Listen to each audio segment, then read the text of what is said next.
Welcome to No Fugazee Podcast. I'm your host, Cooley. Tonight is debate night, man. We've been going in with the debate nights. Anyone that wants to join the stream, you know what to do. Go ahead and click the first link in the YouTube description, or you can just go ahead and click the link in the YouTube comments and I'll bring you right on up.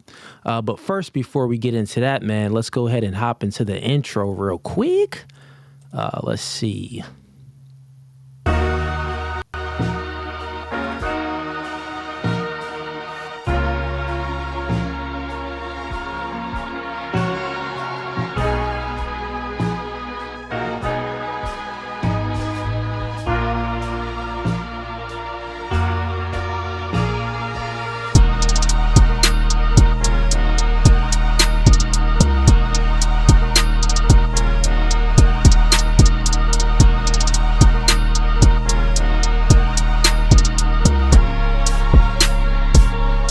Gabby, off. You done. And you want to leave too? This is how our relationship goes.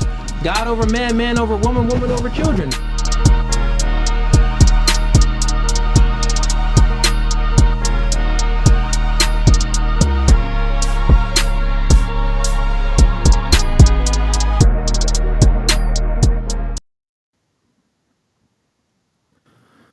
All right, we are back. Tonight is debate night, January 22nd. On a Wednesday. Anyone that wants to join the stream, go ahead. We're going to hop right into it. I got two clips to react to from our supporters, but people that want to join the stream, go ahead and click the first link in the YouTube description or the link in the comments, and you'll be waiting backstage after I actually react to these two clips. Other than that, man, debate's been going pretty dope, man. Been debating, many Hebrew Israelites and, all sorts of people with different ideologies and perspectives. So I like it, man. It's cool. I actually enjoyed debate night. I actually enjoy it. And I told y'all before, I actually enjoyed debate night better than doing a podcast with all of the chicks. I've done those too many times. So it's like, it gets a little boring.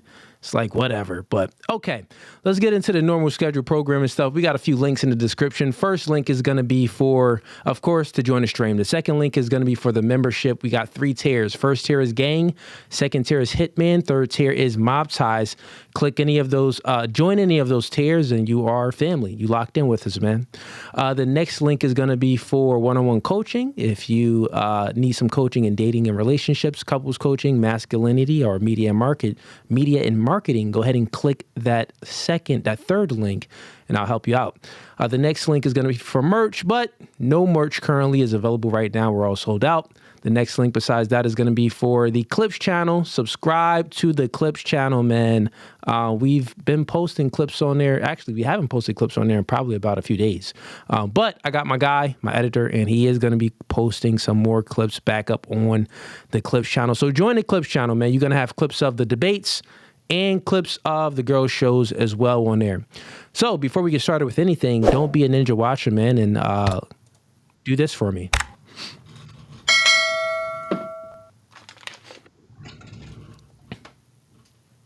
Thank you. Go ahead and click that like button, like the podcast, support the podcast, subscribe to the YouTube channel, and click that bell icon so you are notified when we go live next. Thank you, and I appreciate it.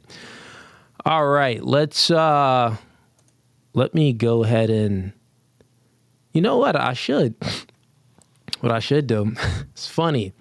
Since I've been debating these Hebrew Israelites, they just come over and watch my stream. I don't even know if they watch it, but it seems like they do. Views have been going up, so I appreciate you.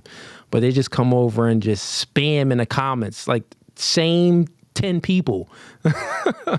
Just keep on sending message after message. And I should actually go through and read it, but do I feel like being petty today? Nah, I don't really feel like being petty today. I was going to go through and read it and reply back to a few of them, but I've never done that before either. But I thought it would be fun. But nah, I ain't going to do it. Let's get to these clips. So if you are a member, a few perks that you get, and it actually tells you the perks when you click in to join the membership, but a few perks that you get is any ideas that you have, if they're good ideas, then you get to, I'll take it and incorporate your ideas into the debate night and into the girls show. And if you're a member, if you have full access to me, then you get to send me clips and I'll react to these clips. So this is what we're doing today. Before we get into the debates, we're going to react to some clips, man. So let's get into the first 2 clips that a supporter sent over. And I don't even know what they are. So let's hop right into it and see what the first video is. All right, let's see.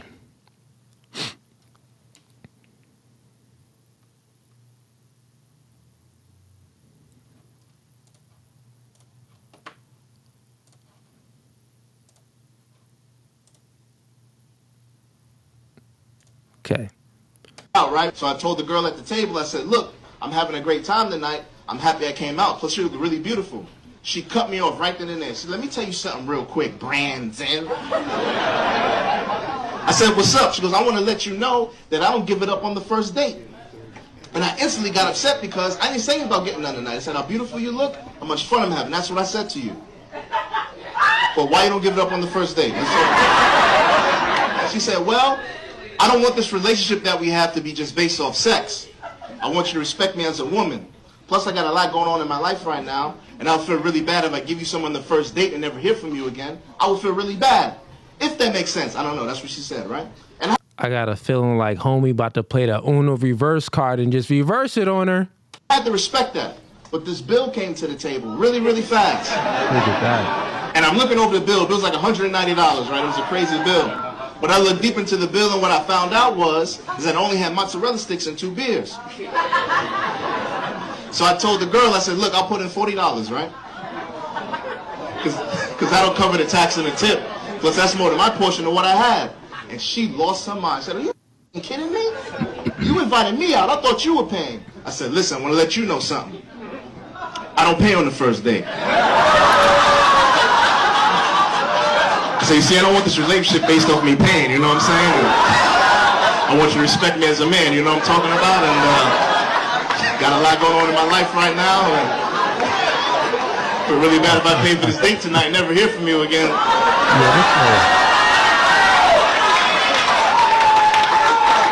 This is an old little skit. I've seen that before. Maybe even by other people did similar skits to that, similar comedy skits to that. And it's ironic because the female, they expect you to pay for the first date. And then when you play that Uno reverse card, and I'm not saying that you should do this at all. First and foremost, I would say that any man, if you are taking a woman out, pay for the date. That's the gentleman thing to do. Pay for the date.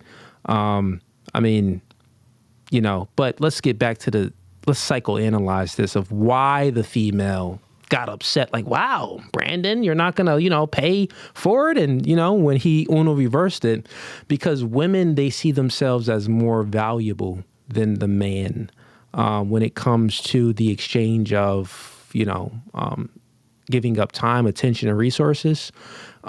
They see themselves as more valuable. They view that their time and attention is more valuable than the man's time, attention, and resources. That's just how they view it.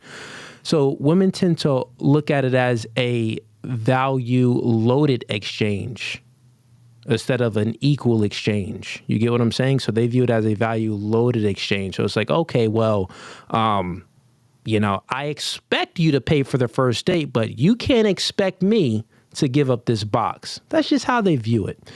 And at the end of the day, when you are a man and a gentleman and a real man, nothing is actually wrong with that. Because if you have a daughter, you don't want your daughter just exchanging her value with some money. She would be a prostitute, a whore. She'd be a whore, 304. That's what she would be. So with that being said, men have to play a role, women play a role. But at the end of the day, you shouldn't even be taking a woman out if that's all you're expecting from her. It's pointless. Why are you even taking her out on a date and paying for something that's $190-something and that's all you expect in this sex? Come on, man. That's low life, bro. If that's all you expect, then just invite her over to the crib or something. Don't be taking her out on a date. But funny, I'm not sure. One of my supporters sent that, but okay, cool. Hopefully we got something more deep. set of surface level to react to. Because I've definitely seen that clip. Oh, not seen that clip, but I've seen that same comedy skit. I believe many comedians said that before. Okay, let's take a look at this one. White people in this country have the same cumulative amount of wealth as all 41 million black people in this country combined. Let me restate, so you know that I did not misstate. 400 people, the same cumulative amount of wealth as all 41 million black folks combined, right? And the wealthiest 1,000 people, the same amount, well, 1,000 white people, the same amount of cumulative wealth as all black and Latino folks in this country combined. Now, no one in their right mind is going to suggest that there are 400 white people that have worked that much harder than all black Americans and 1,000 that have worked that much harder than all black and Latino folks. And yet, if that's not the explanation, what is? Well, this inertia, this ability to rack up advantages. It's like an 8-lap race. I've got a 5-lap head start. Here's the deal. I'm supposed to cross the finish line first. That's how that happens, right? And in fact, if I start out with a 5-lap head start and at the end of the race, I'm only up by 4, I'm not the faster runner, right? So in fact, if any of those gaps shrink at all, it ought to tell you something. That is that some folks are actually working harder, running faster, metaphorically speaking, and still, because of inertia, lag behind. So we have to think of racism that way. Yeah, so this guy is a dork, and he only has one way of thinking. So, like what he said, it sounds good. It sounds good, like when you just heard him spill it, like, wow, there's, things aren't balanced, and there's, some different advantages that, people have different advantages and things aren't equal. And, the white race is making a whole lot more. Well, duh, stupid. The white race won the race. They conquered America, colonized it, and that's what happens. That's the reality of it. So it's so crazy. It's because what this man is essentially doing is instilling the victimhood into the minds of black people and shame into the minds of white people. You get what I'm saying? That has nothing to do with these outcomes. It has nothing to do with these outcomes at all. I'm speaking about he's instilling the victimhood into the minds of the black people and shame into the minds of the white people. But the white people, that has nothing to do with these outcomes. You get it? Like, there's so many poor white people as well. And there's some rich black people, a small minority, like he stated. But then there's much more rich white people than there are, rich black people. That's what it's going to be. When your people take over a land and colonize it, it's just, what do you expect? What do you expect? What do you expect? And it's crazy because this is what he's essentially is promoting. And a lot of people in the chat, this may be new to you, but what he's essentially promoting is not equal opportunity. It's more equal outcome. Like, he's promoting this he's not looking at anything to equal opportunity. Maybe, I'm sure he would talk about a few things because equal opportunity is something that's good. But equal outcome is pure evil. Pure evil. Equal outcome is what we should strive for. Equal opportunity is what we should strive for, not no equal outcome. Because an equal outcome system, like, it actively and intentionally plays the oppressor role. That's what it does. Because not all humans perform at the same rate. Like, you got some high performers and you got some low performers. You get what I'm saying? So if you have some high performers and some low performers, and if you're trying to equalize everything, someone is going to be systematically oppressed, which results to the natural high performers. For example, if we know that, let's just play it out, right? So white people in America. Okay, of course, there are some, billionaires. And also, real quick, and even before we get into this, like, one of the things is, it's like, we got to be honest. There is a degree of nepotism, and nepotism is natural. I'm not saying that it's morally right, but it's part of the natural human to human response to things. Like if I'm the head of a company and my brother is working, my brother needs to work for me, I'm going to give him a position at the job over a lot of people. That's just the natural human to human response to things when you're looking at your family or your friends. You want to help those people out.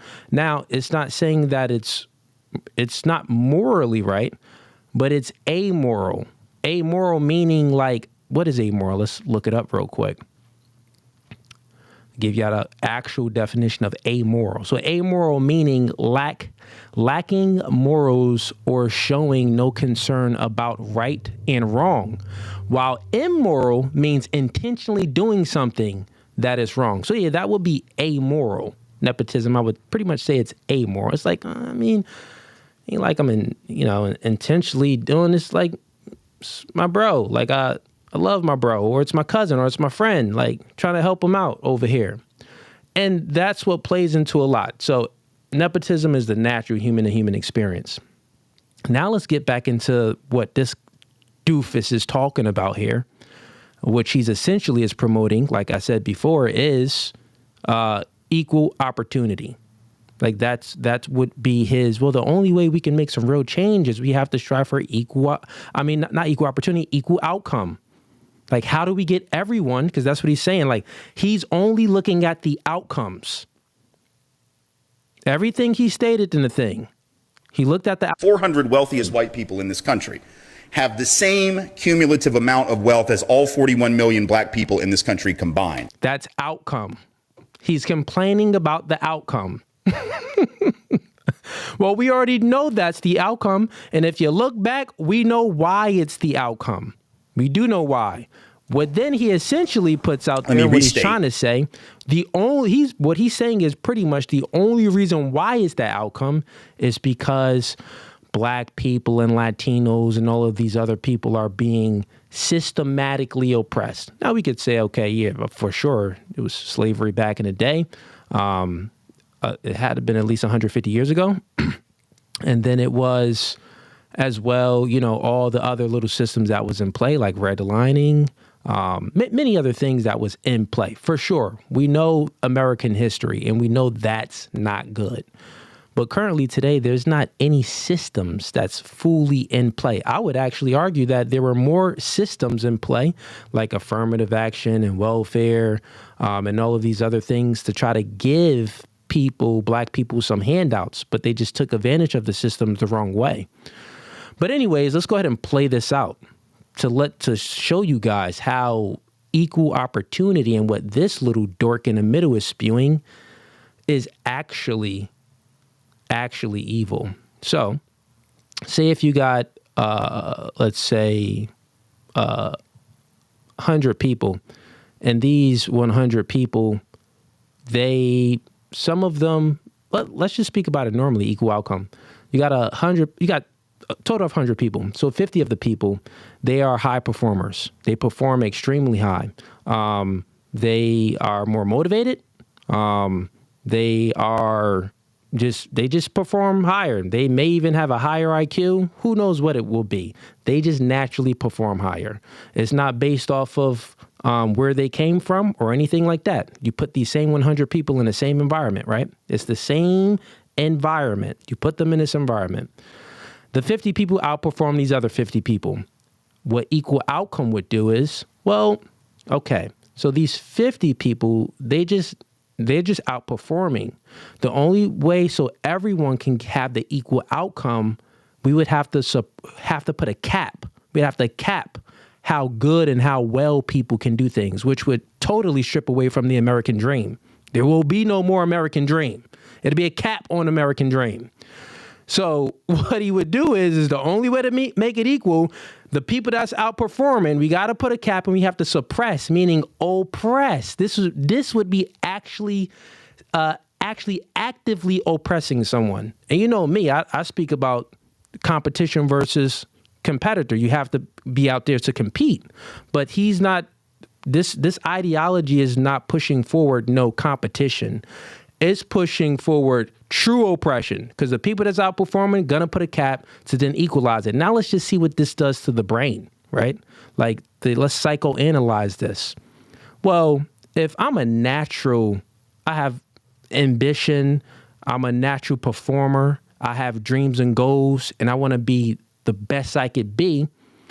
But then when I work hard, I get the same result as people that don't work as hard as I do. Okay? So then it's like, well, why would I work as hard as I'm working? Because my outcomes is the same as people that don't work as hard as I'm working. This would lower the morale of every environment. This would strip away the ambitions that people have. This would fully take away the American dream. This would fully take away so many things that, you know, the workaholics and the people that really, the high performers, the high achievers, we would have a cap on what we achieve. It's nonsense, bro. That's pure evil. Pure evil. But anyways, that was that clip. I wonder who sent that. That was a pretty good clip. And if anyone that actually disagrees with anything that I said, you are welcome to come on up and get your worldview obliterated on this topic. You are welcome. You are welcome. Okay. All right. So we got a few people in the chat. Hey, everyone backstage right now. We got Big Judah. We got Michael. And we got Archangel. Go ahead. And we got commentary in here too, my guy. But for the three, Big Judah, Michael, and Archangel, in the private chat, let me know what you want to debate about. So just type in a private chat. Let me know what you want to debate about. If it's about this topic that I'm just discussing, let me know. Or if it's about any other topic that you've seen. So Mike, write in a private chat on Restream, the system that you're in backstage. Let me know what you want to debate about. Until then, man, let's go ahead and get the likes up.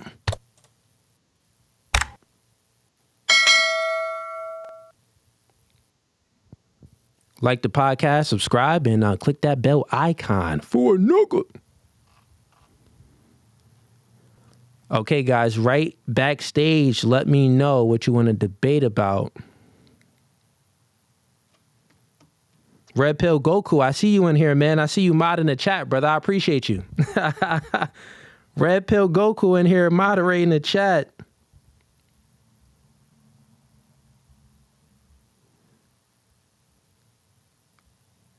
Okay.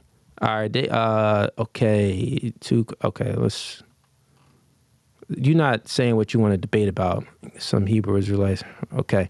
I got you, commentary. Yeah, if they coming up, I got you. I'll bring you right up. I'm going to bring up Michael real quick. Welcome to No Fugazee Podcast. State your name and where you're from. My name is Mike, man. I'm from Gary, Indiana. Gary, Indiana. Okay, cool. And what do you want to debate about? Because you just said that you had two questions, but I want to know what you want to debate about. I have questions about single mothers. Okay, so what do you want to debate about? About single moms? I have questions about your ideology and single mothers. Okay, so sure, go ahead. Ask your two questions. Okay, so it's not an ideology, it's just what's true, but go ahead. Sure, ask your question. I've watched a couple of your debates with the Hebrew Israelites, and I've seen a couple of your podcasts, right? And through your podcasts, you stated that you shouldn't date Black single mothers. That's a lie, Michael. Is that true or not? That's a lie, Michael. You just lied. Where okay, did you? So you've never seen that. You shouldn't date Black single mothers.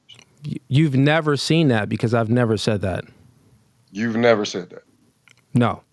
So you've never seen it. So who lied to you, or did you just make this up? I've seen your podcast to where you've said that you shouldn't date Black single mothers. That will be a lie. Well, I've saw you lie plenty of times on Well, your we're podcast. all witnessing you lie right now. Can Well, you no, actually no, no. send me the link in a private chat and I'll pull it Okay, up? okay. So, okay, I'm not going to be able to do that right now. So let's go Well, to the why? next. Wait, why? Let's go Wait, to why? the next Why question. can't you? No, no, no! Don't run! Don't run! Why can't you just made a claim, and you said that, and you called me a liar, right? Yes, So if because you I have saw it. proof, time out, stop. If you have proof of me saying out my mouth, you should not date a single black woman, a single black mother. If you Yes, have proof of that, please show me, because I want to see it. Don't run. I'm not going to run. I don't have the proof to put it up on the thing right now. I It's don't have okay. it. I Listen, don't have to put it up right now. it's all good. It's all good. I like people like you. So I'll actually be patient and you can send me the link. I'll give you 2 minutes to look. Send me the link and I'll pull it up on stream. Okay? So come back. I'm going to put you backstage, but I'll give you 2 minutes. I like people like him that just make up lies. They don't even watch the content. And Mike, you are backstage right now. Don't go anywhere. Find the link where it says that I said that you shouldn't date black single mothers. Find that clip. Please do. About to roast him. Okay. And let's get some more people up here real quick. Commentary. I see you, bro. I got you. J Money, go ahead and put, let me know what you want to debate about. Put that in a private chat. Let me know what you want to debate about.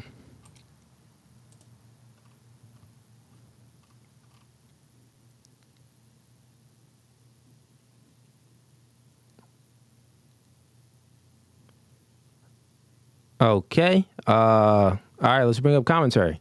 Commentary, my guy, man. Welcome to No Fugazee Podcast. State your name, where you from?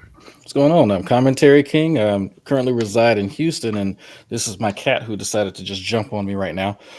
So I was hoping to play with some of the Hebrew Israelites, 'cause I know they're in the back waiting, but we do got some of them some of them back here. Let me. I think this has to be one. Let's see. Welcome to No Fugazi Podcast. State your name. Where you from? Peace, brother. My name is Akeem Giddens. I'm from the Bronx, New York. How you doing? And I'm not a Hebrew Israelite. I'm not with them dudes. I got problems with them dudes. Oh, you got smoke with them dudes. Okay. You're not part of What's ISUPK? crazy is, I saw your show and I said I was an instant fan, bro. And I was like, yo, man, he's cooking them the way I want to cook them. And I was like, no what? I'd rather come watch your show. So it's a pleasure to be here. I got great news, good news, according to the Bible, but I speak when I'm spoken to. I appreciate that, man. So you are new to the channel and you found the channel by watching me smoke some of these Hebrew Israelites. Fair enough. Fair enough. Yeah. Fair enough. And the crazy thing is we got a lot of them probably in the chat right now hating, super haters. But I gotta be. Let's see if this guy's a Hebrew Israelite. Yo, No Fugazi. Welcome to No Fugazi Podcast. State your name, where you from. My name is Jamani Ali Heron. I'm from Memphis, Tennessee. Memphis, Tennessee. Okay. Are you a Hebrew Israelite? No, sir. Okay, they not in the chat then. They not in the chat today. Okay. Looking like they done ran away. Okay, they not in the chat. J Money, what are you here to debate about? So, I just came from the I want to let y'all know first before we talk, I'm not very educated. I know I study on Black history and a little bit about Hebrew Israelites and the Bible, but I just wanted to, because I was watching this video about Malcolm X, and he was talking about how black people aren't looked at as leaders; they're looked at as entertainers. And we do dress like we want to have fun every day. We do act like we don't care about how we just move in life and just not caring about how our community looks. And our community is still in a bad place. So I was thinking about how we could have like a discussion about how we could bring ourselves back to the higher echelon or the upper echelon. Okay, I see what you're saying.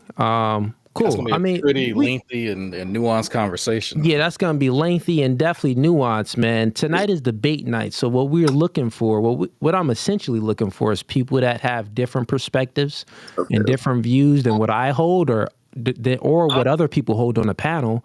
And we can go ahead and have some debates. That's what I'm looking for. But the people that, like the brother over here, Archangel, what's your name again down here, man?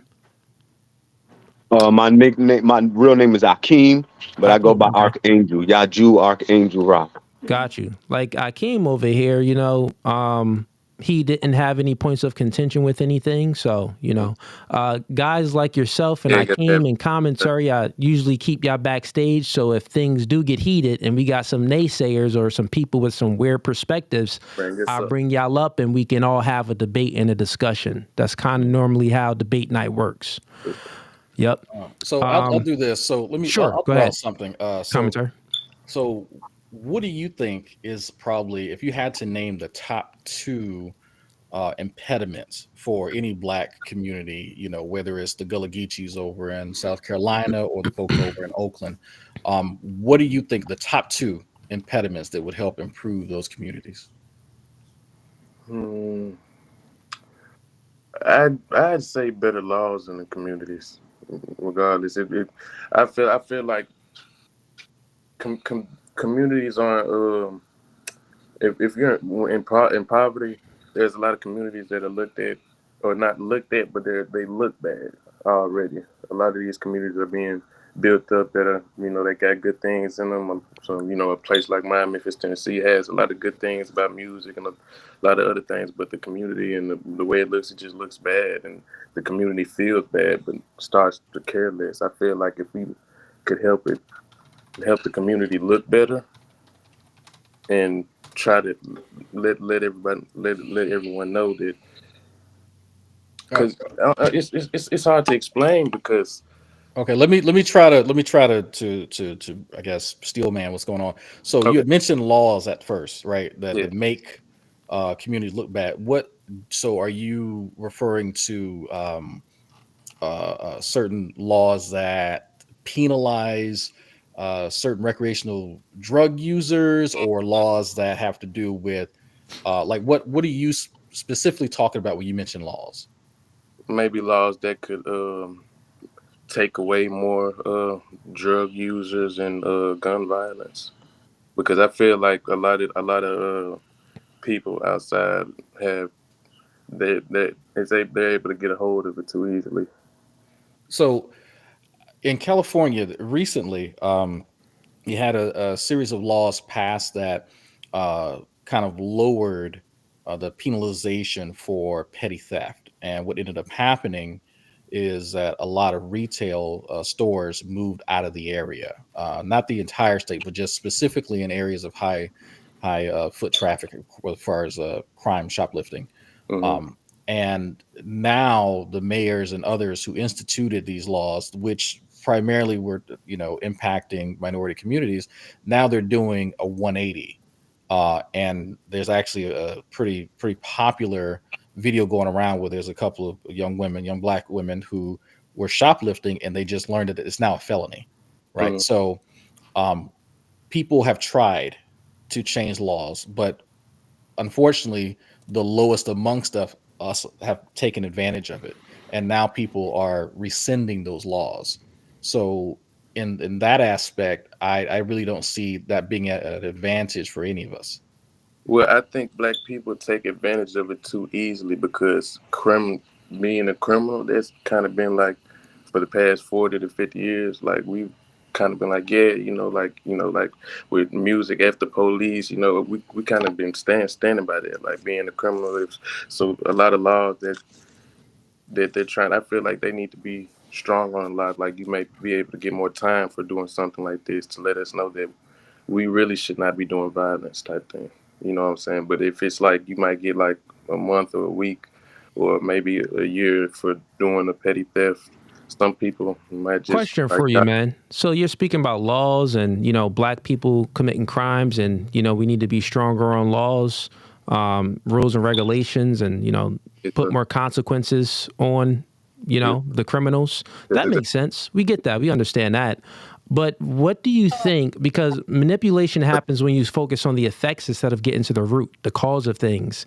So prior to someone breaking a law, what do you think? Like, why do you think they broke a law? Why do you think they sold drugs? Why do you think they robbed the grocery store? Why do you think they did these degenerate behaviors? That's my question to you. I believe that we don't take education to the highest standard that we need to. I believe that's why. Okay, Black people education. Can you think back? Can you think back more? What comes before education? Well, discipline, responsibility. Okay, discipline, responsibility, and who enforces discipline and responsibility? Normally, the fathers in the household. Oh, fathers in the household. Now we get into the more of the root of things. And in the Black community, are the fathers in the household? No, sir. All right. There we go. Booyah. That gets closer to like the root of it. Now, there's many different causes, there's many different, things that can cause. But I truly believe that the main cause is when you remove the father figure out of the household, the masculine figure, then, that is what's going to cause the destruction of the children because they have no guidance. Like, think about it. When you're a kid, mommy tell you something 14 times and you still doing the same thing. Your daddy tell you something once, you straighten up and you listen. Kids, human beings, we just have a natural response of, listening to the father more because he's the disciplinarian. He's the bigger one, the more masculine one. So, yeah, man, I think that if we had a nuclear family and we prioritize nuclear family, that would lead to less violence, would lead to less drugs being sold and drugs being absorbed, taken. It would just lead to less degeneracy. Now, would it totally get rid of degeneracy? No. So now let's think. Let's think if you have a good father and a mother in a household raising kids, what's something else that would lead the kid to do degenerate behavior? You said something else that would lead the kid. Yeah. Like if you're raised with a good mom and a good dad, and your dad is a good disciplinarian, what's something else that'll lead that kid, that son or daughter, to do something degenerate? Him being in a certain area that he shouldn't be in, I'd say. Like certain area. What else? What else? It's like you said, thinking creates influence, and influence creates behavior. So I believe it's mainly the influence of whatever the kid is around. Okay, Let's get the mantra correct. Influence creates thinking, and thinking creates behavior. No problems. I see you be listening to the podcast, though.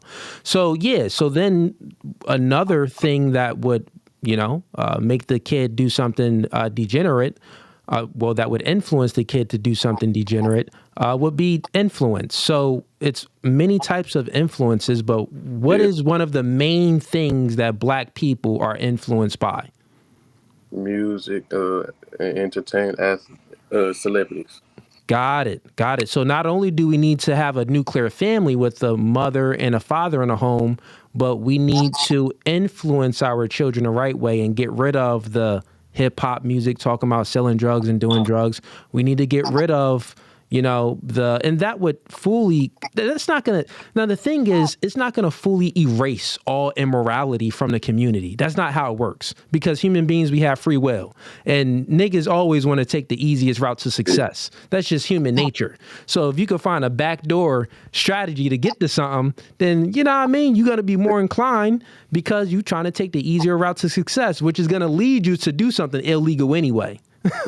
You get it? So it's really, when you think about it, there's not anything that human beings can do because human beings can't balance one another.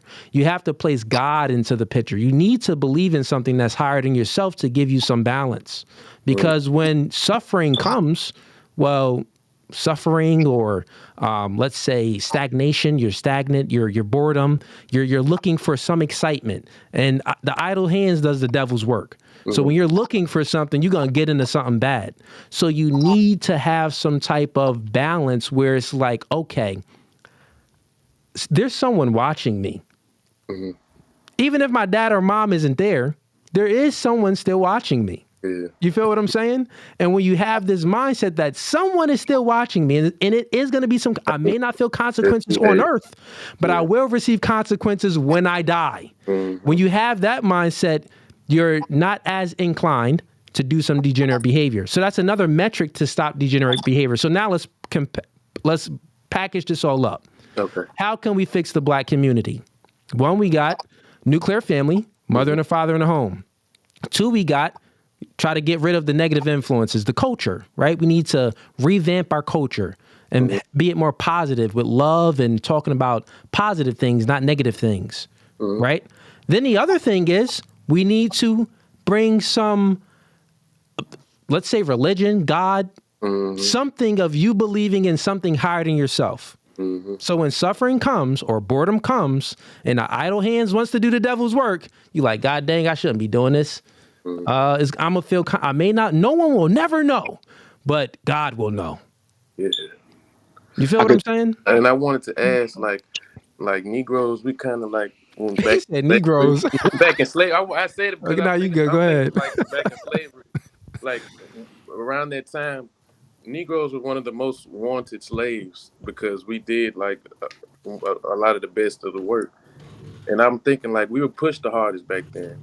And it helped build America up. So I'm thinking we're not being hard anymore. So is that maybe a reason why we're falling and becoming more degenerate or not doing what we're supposed to?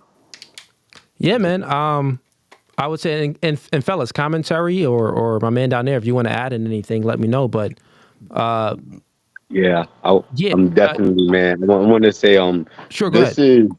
I really feel the problem's bigger, you know, and we got the answer in the form of the Willie Lynch letter. You aware of the Willie Lynch letter? No, sir. Was that the you talking about the document? By the way, And anybody else? I think is that the one where it's talking about how to fool black folks and keep them in mental shackles that goes on at length about that? It's a lot more elaborate than that.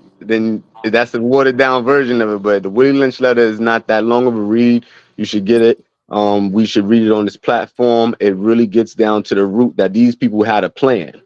Right down to like when they first got us. Number one, the slaves were of the age groups they were teenagers and younger, the slaves. And the olders, they unalived them and made examples out of them, buck breaking and whatnot. And they took children. Then these children were not allowed to read. They read to these children. So we got the colonizers' understanding, the colonizers' mindset at the very root of this thing. And that's a big thing with religion too, because I'm to the understanding that this is Hebrew, right? And the Hebrew language to me is a Hebrew tongue of a people. So for example, in my hood, Hebrew is I'm about to go hop in my baby. You know, that's jump in my car.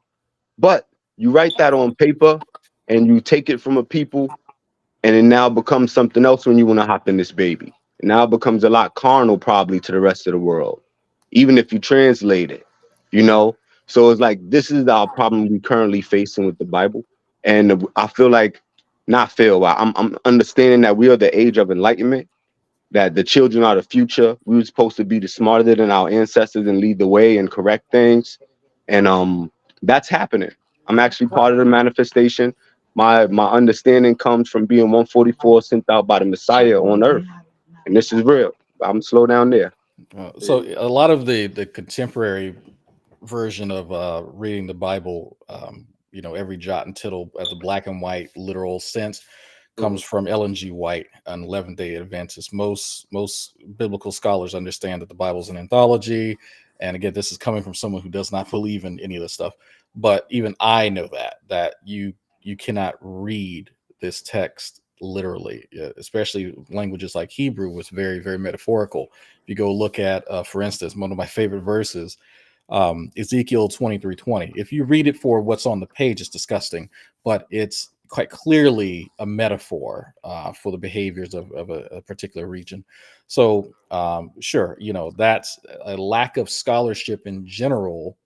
I think impacts any society. It doesn't matter if it's black folks or whomever, but we do see, you know, some of our female counterparts obtaining education. Unlike, some of the brothers out there who, are still sort of, walking around with their thumbs up their butt. So I commend our sisters for at least trying to change the status quo, but I think a lot more needs to be done. For me, obviously, I think it doesn't necessarily have to do with religion, but more so with more communal aspect of what success looks like for each individual Well, Black community. Well, if I may, that's the thing. Because of the Willie Lynch letter and because of how our captivity raised us, and our ancestors, they fell victim to this, and we fall victim to this by default. We are inside a system built specially just for us to keep us from knowing our true identity. Why? Because it's to be revealed, and this is all prophetic. Our true identity is the rest of the world's true identity, which is why I don't agree with the Hebrew Israelites. And I know how to fix that understanding problem that they've been arguing with about whether blacks are the superior race or any of this is a race. No, the Bible says we are not in the flesh but in the spirit. This is the true identity of God, and this is the true identity of you being made in his image. But people have fallen in love with this fleshly vessel and the things of this world. They fell in love with this oculus, and they can't see what's really their true identity. God's waking us up. He's been driving every vehicle vessel that he's come and visit us in to try to wake us up. This time, the last time, it will be known. We are the enlightened generation who can fully understand and pass that elaboration on that this is a spiritual understanding completely. And I got Romans 8. Romans 8 is subtitled in my King James, Salvation from Sin, Death, and Suffering. This is the most important read, and it changed my entire life. I highlighted it because it let me know that carnal mind is enmity from God and the carnal mind is a fleshly mind. Now, the fleshly mind is everything that you're going to comprehend in this flesh. It's against God. It's enmity because God is a spirit and we are not in the flesh, but in the spirit. So you must empty your cup and come to God for all to see. And then it gets crazy when people used to say, Jesus is in me. And the Bible says, right here in Romans 8 and 10, and if Christ is in you, the body is dead because of sin. What? No one showed me that. And then you keep reading. But the spirit is life because of righteousness. Christ said, these words I speak are spirit. That's what you have to have in him. His words. That's why his sheep hear his voice. You have to come to him for all to see, right? If you really believe in God. And it says here in 11, the most important one. It says, but if the spirit of him who raised Jesus from the dead dwells in you, right? He who raised Christ from the dead will also give life to your mortal bodies. I'm like, what? They just separate Christ and Jesus? So then you get Hebrews 5 and 1. It's a very good scripture. And that's where I'm going to land this plane at. Cool. Hope y'all keeping up. And I know it's recorded, so I'm happy. I'm getting this chance to show this truth because God just wants his truth to be heard. Hebrews 5 and 1 says, not Christ, but it's subtitled Christ the high priest forever, not Jesus. But it says Christ the high priest forever. Let me read this last scripture. Okay. It says, for every high priest, God don't stop or change. For every high priest taken from amongst men is appointed for men in things pertaining to God, that he may offer both gifts and sacrifices for his sins. He can have compassion on those who are ignorant and going astray, since he himself is subject to the same weakness, because he is required as for the people, also as for himself, to do sacrifices for sins. And no man takes this honor to himself, but he who is called by God, just as Aaron was. We're waiting for a real Messiah according to the Bible, because God don't stop or change. A new vessel, one chosen by God. Commentary, what you had? Appreciate the reading, brother. What you had? Commentary. Okay, so yep. No, go ahead. Go ahead. No, I just wanted to say, I want to thank both of you at the top, because I've seen y'all in the other debates, and y'all are the male figures I believe that we need in this world. Because I'm a young man, I'm in poverty right now. I'm seeing all these other men. I'd be like, man, y'all should pick y'all game up. And they're 28, 29, and still doing the same thing. I'm like, if a man and a woman can work together, how the women are trying to learn and use their finance, then they may be using it the wrong ways, but the men can help with that.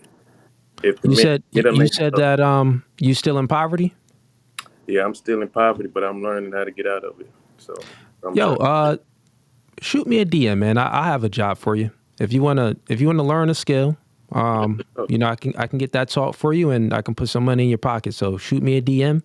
I'll have my assistant look at it, and I'll help you out. For You sure. help me out, of course. It's gonna be a job. You're gonna have to put in the work and really work, but Always. it's gonna be some money. And that's a Okay. blessing right there, man. All right, brother. Yo, listen, I'm gonna bring some other people up. I appreciate the conversation, man. Comments, are you sticking around, right? Yeah. You can put me in the back if you want. And Cool. For now. Before I do so, this Mo, he's backstage. Mo, you got to turn on your camera. Yeah. I see you talking in here, you know, talking crazy, but that's cool, man. Just turn on your camera and I'll bring you up. If you don't turn on your camera, not gonna bring you up. Well, I might have to debate him. He said, I want to debate why cats shouldn't be on the couches. Yeah, So he me was and him- saying some other stuff too, which I think we'll all debate. He'll probably say some stuff that he has some different opinions or perspectives. But let's see, Mike is back. Remember the guy that came in where he said that, Cooley, you call black women, you call black single moms recreational use only. That's what he said. So he sent me the clip. We're going to pull it up. We're going to play it. So let me bring him up real quick, and then I'll bring you guys back up later on. All right. Cool, Mike. Welcome back to No Fugazee Podcast. That was a lie, what you just said, brother. What you say? I didn't say that. When you said came you on the shouldn't first date time. Black Yeah, when- single mothers, and I told you I would apologize Okay. because you didn't say that verbatim. And I Oh, got it. apologize. You didn't say it verbatim, but you said it in other words. Okay. So I didn't Did you say play it the verbatim. clip? Yeah, I got the clip. I see you sent it to me backstage. I'm gonna play the clip. So you didn't say it. I didn't say it verbatim. I apologize already. You already know that. I appreciate the clip. apology. I appreciate the apology. But let's just make it clear. Prior You to didn't this, say that about black women, but you were talking to black women when you said it. oh, okay. I didn't say it about black women, but I was talking to black women. So we're gonna play the clip. Let's just play it, and then we're gonna get your take on it, and we're gonna have a debate on this. This is a very short clip. It's all good. I'm gonna play it right now. Let me go ahead and share my screen. 1 second.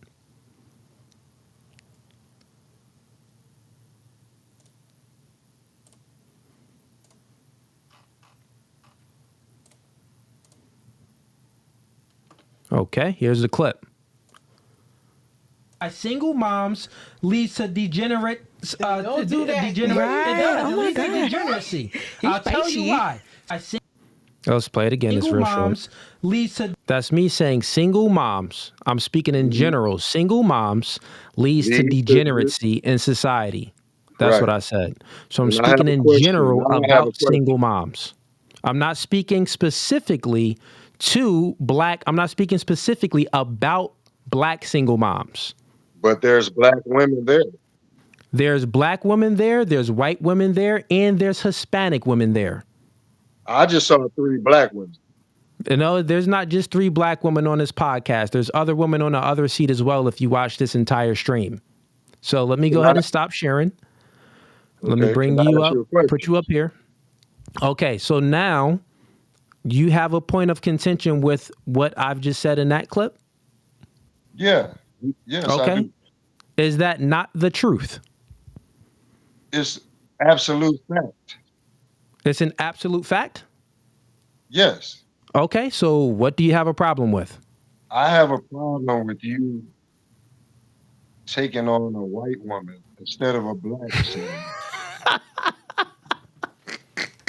That's what I got a Yo, problem. chat. This And you're can't be real, bro. This can't be real. It's definitely real. Yo, this can't be real. This Married, has to and be we're- fake TV, don't man. You have a This child? this has Don't you to have be a child fake outside of that? TV, man. that Listen, union? bro. Listen. Okay, Wait, so no, let's just make I it have clear. a question. It's a debate, right? Okay, so you Do just you said have that a child you don't outside have of the a. union you have now? You just said that you don't have a problem with what I said because what I No, said I is don't. actually emphatically true. That single mother households leads to degeneracy in Yes. society. You're okay with Now- that. now we're getting But the into the thing debate. that you have a problem with, cool, I got it, man. We're going to get there. But the thing that you have a problem with is that I date a white woman. But you had a child before the white woman by a black woman, correct? No. Oh, you did? Oh, No, another bro, white you just woman? saying. No, man, you just saying stuff. She was Boricua. Dun, Oh, dun, dun, dun, she's dun, black. dun. She's black, nigga. No, man, that's not black. Boricua is black, She's Puerto idiot. Rican, man. She Puerto just Rican. went to the island of Puerto Rico instead of America. Do Bro, you Puerto know one thing? Ricans. Wait, what? She's a part of our tribe. Okay, She's just in great. Puerto So Rico. you just have a so you just have a problem with race. You have a problem with me. I have a Why are problem you? with Why, you. no, you have a problem with me. You do have a problem I with have me a problem dating with you. a Not white girl. race. Okay, got it. So what's your? It has to be more to it. Is it only that I'm dating a white girl, or what? What I else is can it? care less about who you date. All I care about is when you get on here and you act like you a nigga when you ain't. You gotta wait. Just, Oh, you said you just somebody that you acts just somebody like one of us. You just look act one like of one us. of y'all. Okay. And okay, Yeah. cool, great. That's what you think. I mean, That's the problem I have. you're okay to think whatever you want, man. I thought this was gonna be like a high IQ intellectual debate that you had a Oh, clip it is. and you were But gonna now, say but something, but you you're can't talk thinking like a low man. level. Listen, You buddy. can't talk Listen, like buddy. a man. So I have to get aggressive. Nah, with you don't want to get aggressive with me. You thinking low level right you. now, man. You, listen, You don't want to do listen. that You with thinking me. low level over here, Mr. Potato Head, talking. Look Can I at Mr. ask Look at another Mr. question Potato Head. before we get into Look at something that's Mr. Potato Head non-productive? in here talking smack. You That's sound fine. silly, man. That's You fine. sound silly, man. That's fine. Oh, I have a That's problem cool. because you That's date a cool. white woman. Okay, then you're just a racist. No, Great. I have a problem with how you act towards like black Black people, people? especially Cool. when you had the white guy on it. Oh, okay. Oh, you talking about the debate. Yeah, and no, I'm talking about a few things. I just mentioned the white woman and the fact that Had you the white guy on a debate. had a problem with black single mothers, and then I have I never another said question anything about the about black debate. single mothers. Why That's a lie. So let's just pick it point. you were Let's take it. talking to black single Stop it, mothers man. when you Stop it, said that. Michael. We're gonna take it point by point. Each thing that you say, we're gonna break it Okay, down. I'm gonna slow down because you're very hard to deal with, so I'm gonna slow down with. Okay, I'm very hard to deal with. Okay, fair enough, man. I'm gonna slow down with. Listen, so you said that I have a problem with you dating a white woman. You also said that I have a problem with you having Andrew Wilson on a podcast because I he's a wanted white to ask you man. a question about So it seems that I you wanted just to have a ask you a problem with question about that. race. No, I wanted to ask you a question about the podcast. Oh, you all over the place, man. I think you need to gather your thoughts. Were you raised by a single mother home? By a single mother? You wasn't. No, You had both your parents. no, my father was a He was a psychiatrist that has a psychiatrist. master's degree. Well, you need to Yeah, go see your father. and he played with Walt Frazier Listen, at you need to SIU. go see your father Yeah. immediately because he need to No, be. my father isn't He here isn't here. anymore. Don't speak on him anymore. R.I.P. My father is dead. R.I.P. May his Yeah, soul rest in peace. May his yeah, soul rest in Don't peace. speak on him anymore. May his soul rest in Now, peace. can we get to the point that I want to ask you? Sure. Ask me another question. This is your chat. This is hilarious. Go ahead. Ask me another I want to question. know why. I want to know why. Like when the white guy was on there, and you had a couple brothers on there, right? You always like reverted to the white man for answers. I went to the. When you Right. had brothers go on ahead. there, you revert to him for answers when you could have answered yourself as a man. Okay. So let me know when that happened. That never happened. So let's just. It happened like No, 20 let's times. just make it all make sense of what you're saying. Let's speak specifically. You're speaking about the debate that I had with Andrew Wilson, and it was Cap No, on it there, was Captain and it was and Gorilla Gorilla. on there. That's the debate you're speaking about. You're insinuating that, well, every time they asked me questions, I ran to the white man for answers. So what if it was a black man? Now, what you said is wrong. That didn't happen. But let's grant it to you and say it's right. What if I had you up there and it was me and you versus Cap and Gorilla? And what if I ran to you for answer. It would never be men against Catholics. Okay, let's just say hypothetically, man. You know what a hypothetical is? It's a hypothetical. I It's would not never- a realistic I would never- situation. Okay, let me dumb this conversation down a little bit. Let's just say I would never go against my Okay, brother. fair enough. Never. In Let's public. just say that it wasn't Andrew Wilson up there, and it was a black guy, and his name was Jamal, right? And I ran to him for answers. Would you be okay with that? I would have no problem if it's a family conversation against you. You if we are have a family racist. conversation. So listen, let's just break it down. I'm Stop. definitely Stop. a racist. I have no Okay, problem. stop. I have no problem admitting Okay, that. stop. You have no problem I'm admitting that you're racist? Yes. I'm Okay, racist. cool. You're racist. I mean, it is what it is, man. So are you okay with white people being racist, or you think only black people have Yes. authority? They should be racist. Okay, so They should care about they should care about their own race, race. Fair enough. which they do. Fair enough. So you're okay with racism all around?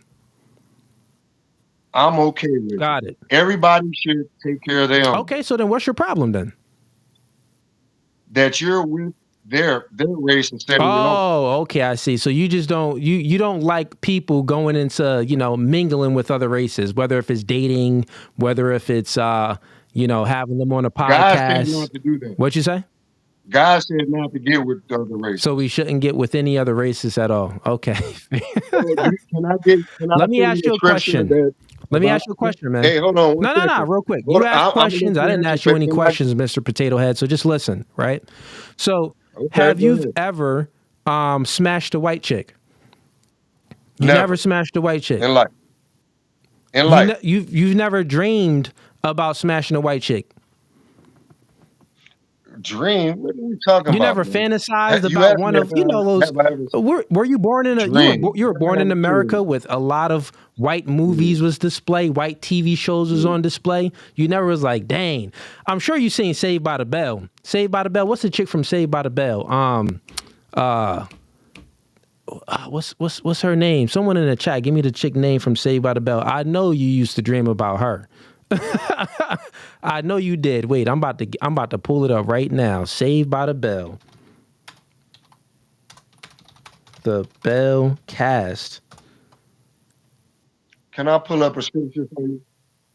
Wait, where's? Since we talking. Oh, it ain't Saved by the Bell. I think it's Boy Meets World. I think it's Boy Meets World. But anyways, okay, Topanga, that's what I'm talking about. Topanga, you definitely dreamt about smashing Topanga.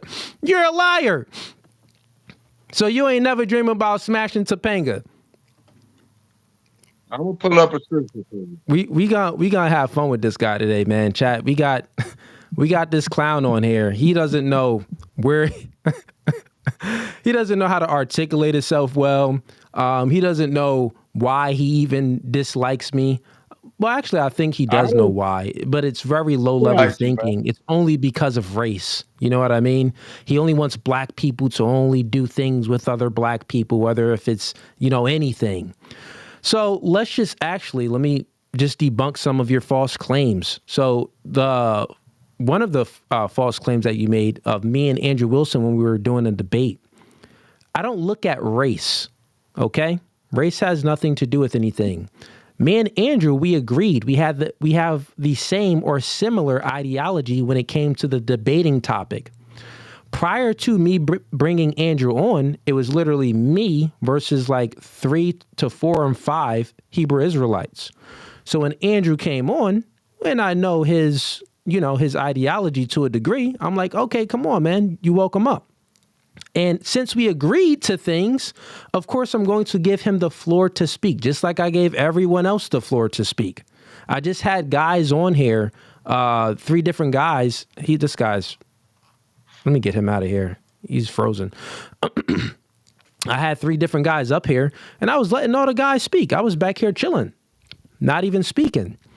But he's a dork. And one thing, chat, what I want you to witness here and what I want you to take from this when you get characters like him that comes up on stream, one, he lied. He said that I said that, oh, you said that you shouldn't date black single moms. Then I said, okay, You're a liar. I've never said that. I'll put you backstage. Find a clip and I'll bring you up. He had to apologize. He said, oh, well, actually, let me apologize. You never said it verbatim. You never said black single moms, but you were talking to black women. Then we played a clip. And if you watch that podcast, there's all types of chicks on there. There's freaking black women, Spanish women, and white chicks on there. And not only that, when I said it, I'm speaking in general. And he actually agreed with the statement. Then this guy just goes on to say, well, I don't like that you date a white woman. Bro, you are a person, you have hate in your heart. This is what you've just observed, chat. You've just observed a true hater. This is a true hater. This is the definition of a true hater. Someone that just be hating for no reason. It's like you can't reason with these people. There's no reason. They don't operate in reason and rationale. And they don't use logic or anything like that. When you have hate in your heart, it's evil. It's evil. So you just see something and you're like, ugh, I don't like it. I don't like it because of this low-level thinking, because of the color of someone's skin? Wow. It's no substance there. It's no substance at all. Pure evil. Okay, cool. I'm done with that clown. Easy work, man. Easy work. It wasn't even a debate. He obliterated himself. Freaking Mr. Potato Heads over here talking. You ain't no real black guy. This guy doesn't know where I'm from or what I do or anything. He doesn't know anything at all. He lucky his freaking camera froze, man. He's one of those people that fly out and give him that work. Oh, yeah, that's what you think? Okay, cool. You get this work. Catch these hands. You can catch the fade. I'll tell you one thing. These hands don't discriminate. Neither do the blicky. All right, let's...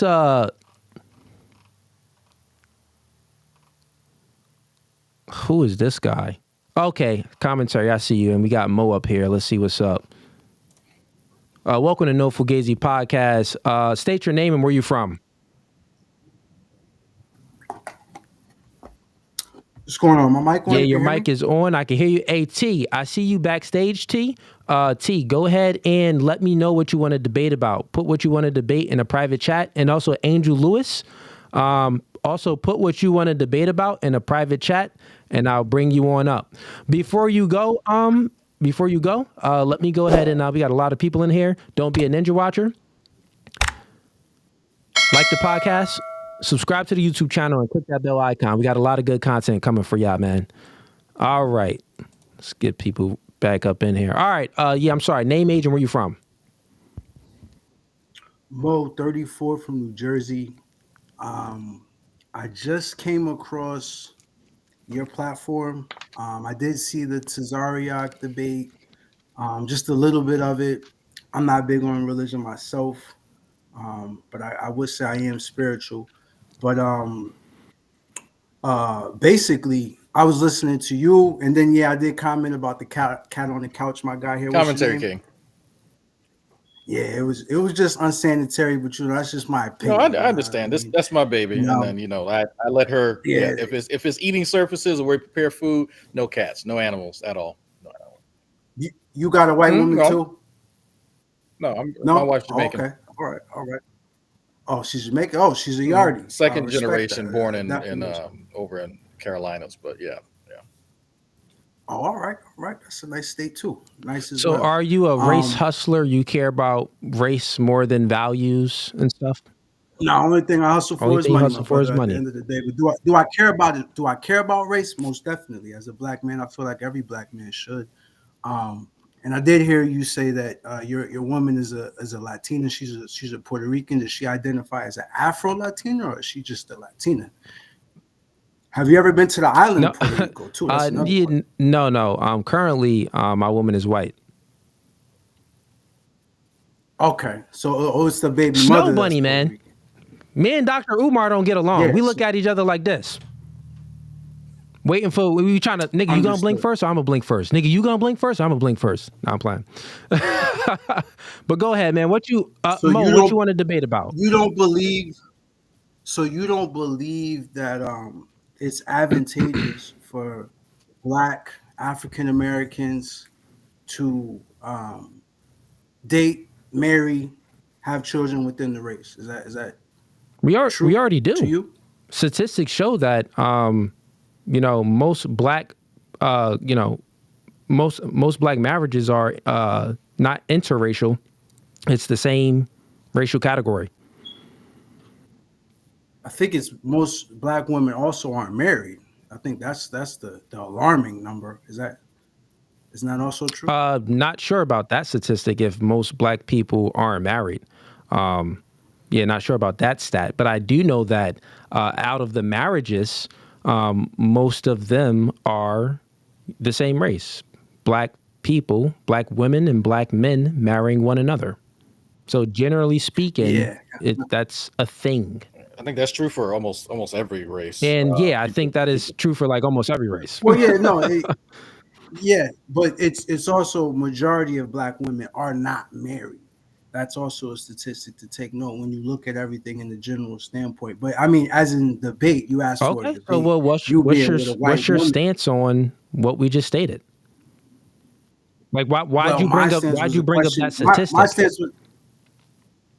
My stance was a question to you, being that you have a white woman. Do you not believe that as a I just told you I already told you that. I already told you what it is.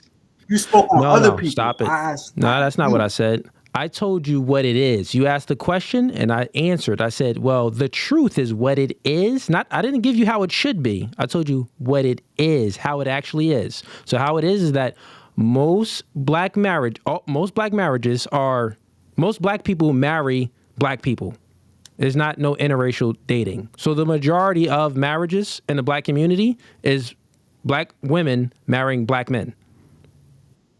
Yes, that is a fact. Since that's not your case, you feel that you have a special case. Now the question is should. Do you want the should? Is that actually what you're asking? Well, no, you should do what you feel. Fair enough. Like so then what's your problem then? It's not a problem. It's a debate. Well, I'm trying to get down to what exactly you want to debate about. You kind of acting like you stepping on eggshells, man. Just say it with your chest. No, I already did, but you went to what it is, what it normally everybody else does, but what I should do, and do I want to know what you should do? No, I mean that's not what I'm saying. I was thinking that you would say, I date white women. I feel like you should date whoever you or whatever. I was expecting that point of view, and if that's what you want to give, then by all means, tell us what should you do. Well, that's okay. So now you're asking me what should you do? I already thought that you said that you don't care about what people should do. You just said that people should do whatever they want to do. No. See, your name's Cooley, yes. Correct? So I asked you about you, and your answer was about the statistics and everybody else. But I asked it was general. You asked me about me, and I've already answered that prior to your question because I said I date a white woman. So what are you not understanding here? You high, bro? You good? I'm 100%. I'm 100%, my brother. I'm not sure if your comprehension. No, my comprehension is on point. You've all the debates I've been watching with you. So I asked you if you believe dating within your race is advantageous. Your answer was a statistic about everybody else. But it proved not you. Wait, what are you talking about? The answer is to the question. I've already answered it because you know that I date a white woman. Okay. Can I interject for a second? How is it advantageous? Go ahead, commentary. This guy is you gotta be more direct, man. So when you reference advantageous, are you referencing from a standpoint on the aspect that Cooley is some sort of exemplar for the standards by which others should live? Do you mean as far as? Well, no, not even, because I haven't even, we don't know each other, right? We're here. It's just an overarching question.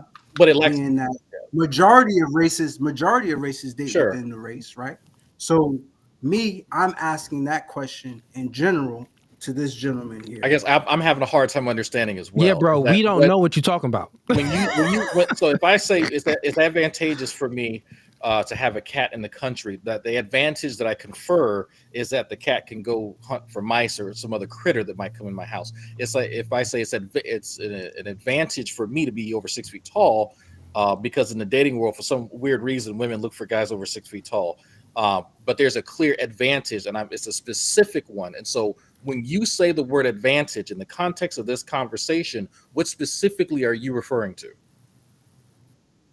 Okay, so is it advantageous for us as melanated people in this country to have to marry within advantage ourselves? As far as what's being conferred? Yeah, like what? A family, economically, all the advantages that we get in this country.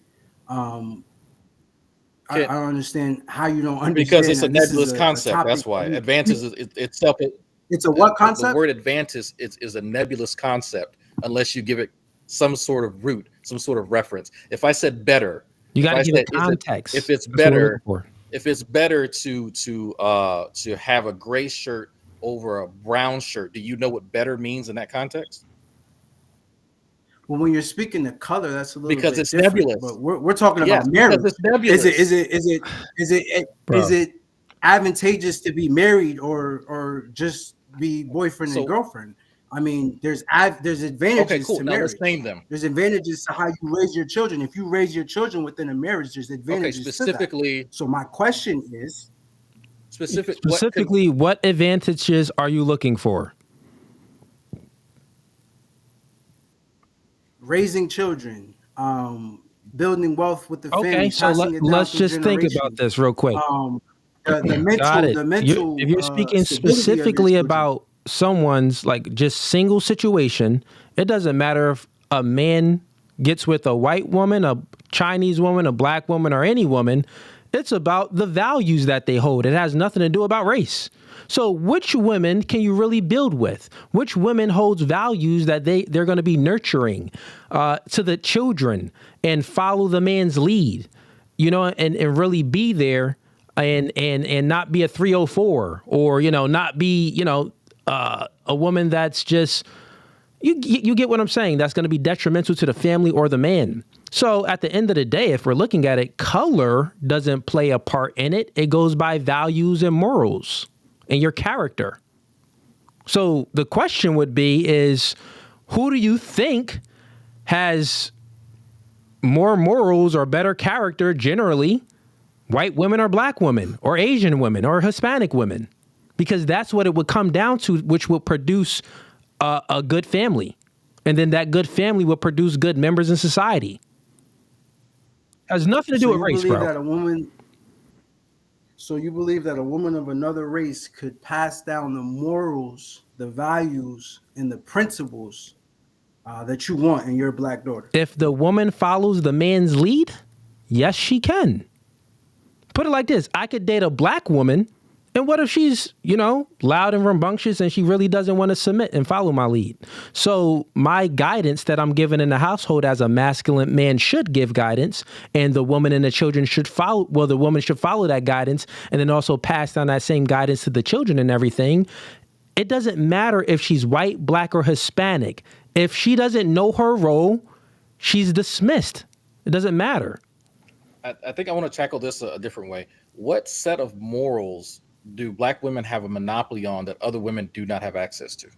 Good question, commentary. How to be a black woman in certain spaces, how to deal with the baggage that comes with being a black woman in certain spaces. They're the only ones that could speak to that. And if you're raising a black daughter, how would a white woman be able to teach your black daughter how to? So that's about identity. Well, I answered your question. Okay, maybe I misspoke. No, you didn't answer the question, but this is maybe I could have sworn I said morals. Yeah, he said morals.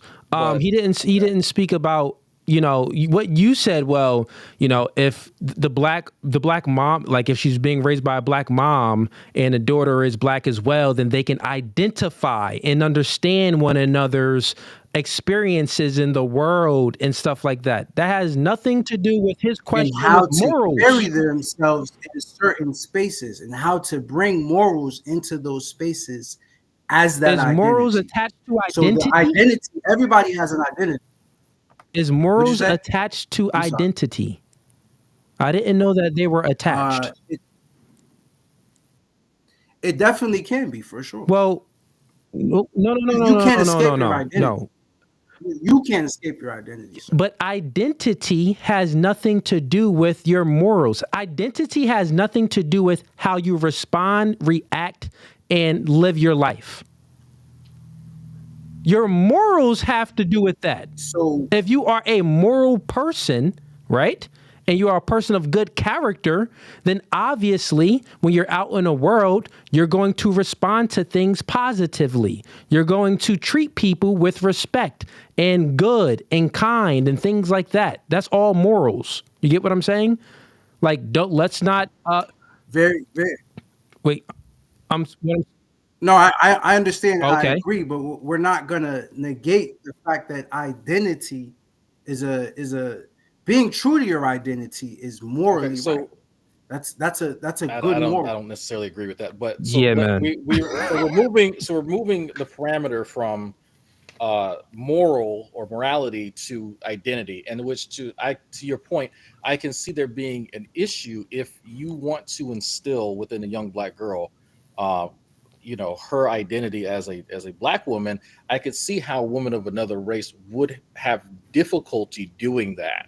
I would agree there, but that sort of brings into question, what sort of things are you trying to bring in, and are they even good things that the father may or may not approve of? Because there are certain stereotypes that are associated with black women, unfortunately, that the father may not want to be passed down. And so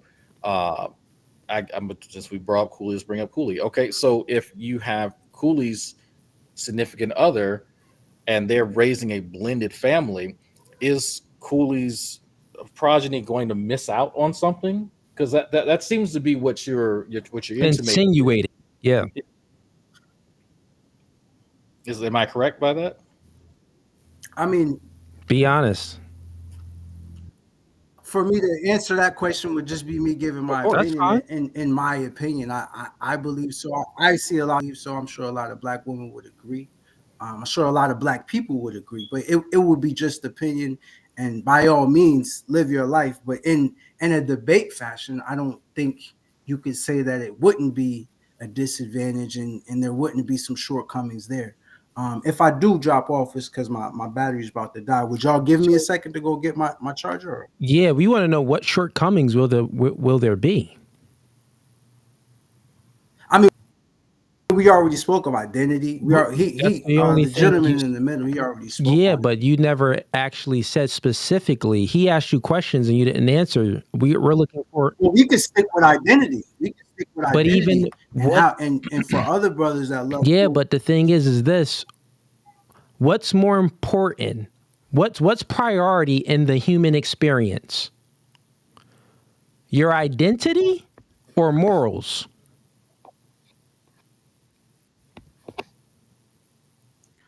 I think identity is very important, especially with young children. When they struggle with their identity, we're not speaking. That can lead to bad morals. Yeah, we're not speaking about identity. We're speaking about racial identity, man. We're not speaking about identity where it's like, oh, I'm a boy, but I feel like I'm a girl. I want to change bodies. We're not speaking about no transgender type stuff. We know that's a problem.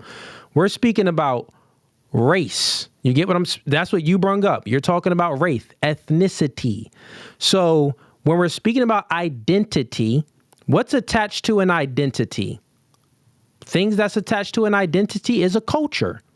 You get what I'm saying? If you're from Africa, Kenya, you have this culture that has this identity that's different than Nigeria. Still same colored people. They're still black, but they have different identities because they have this culture that, displays something different. We're kind of getting off topic. No, we're not getting off topic. It's culture. That's what it is. The thing is, let's just admit it.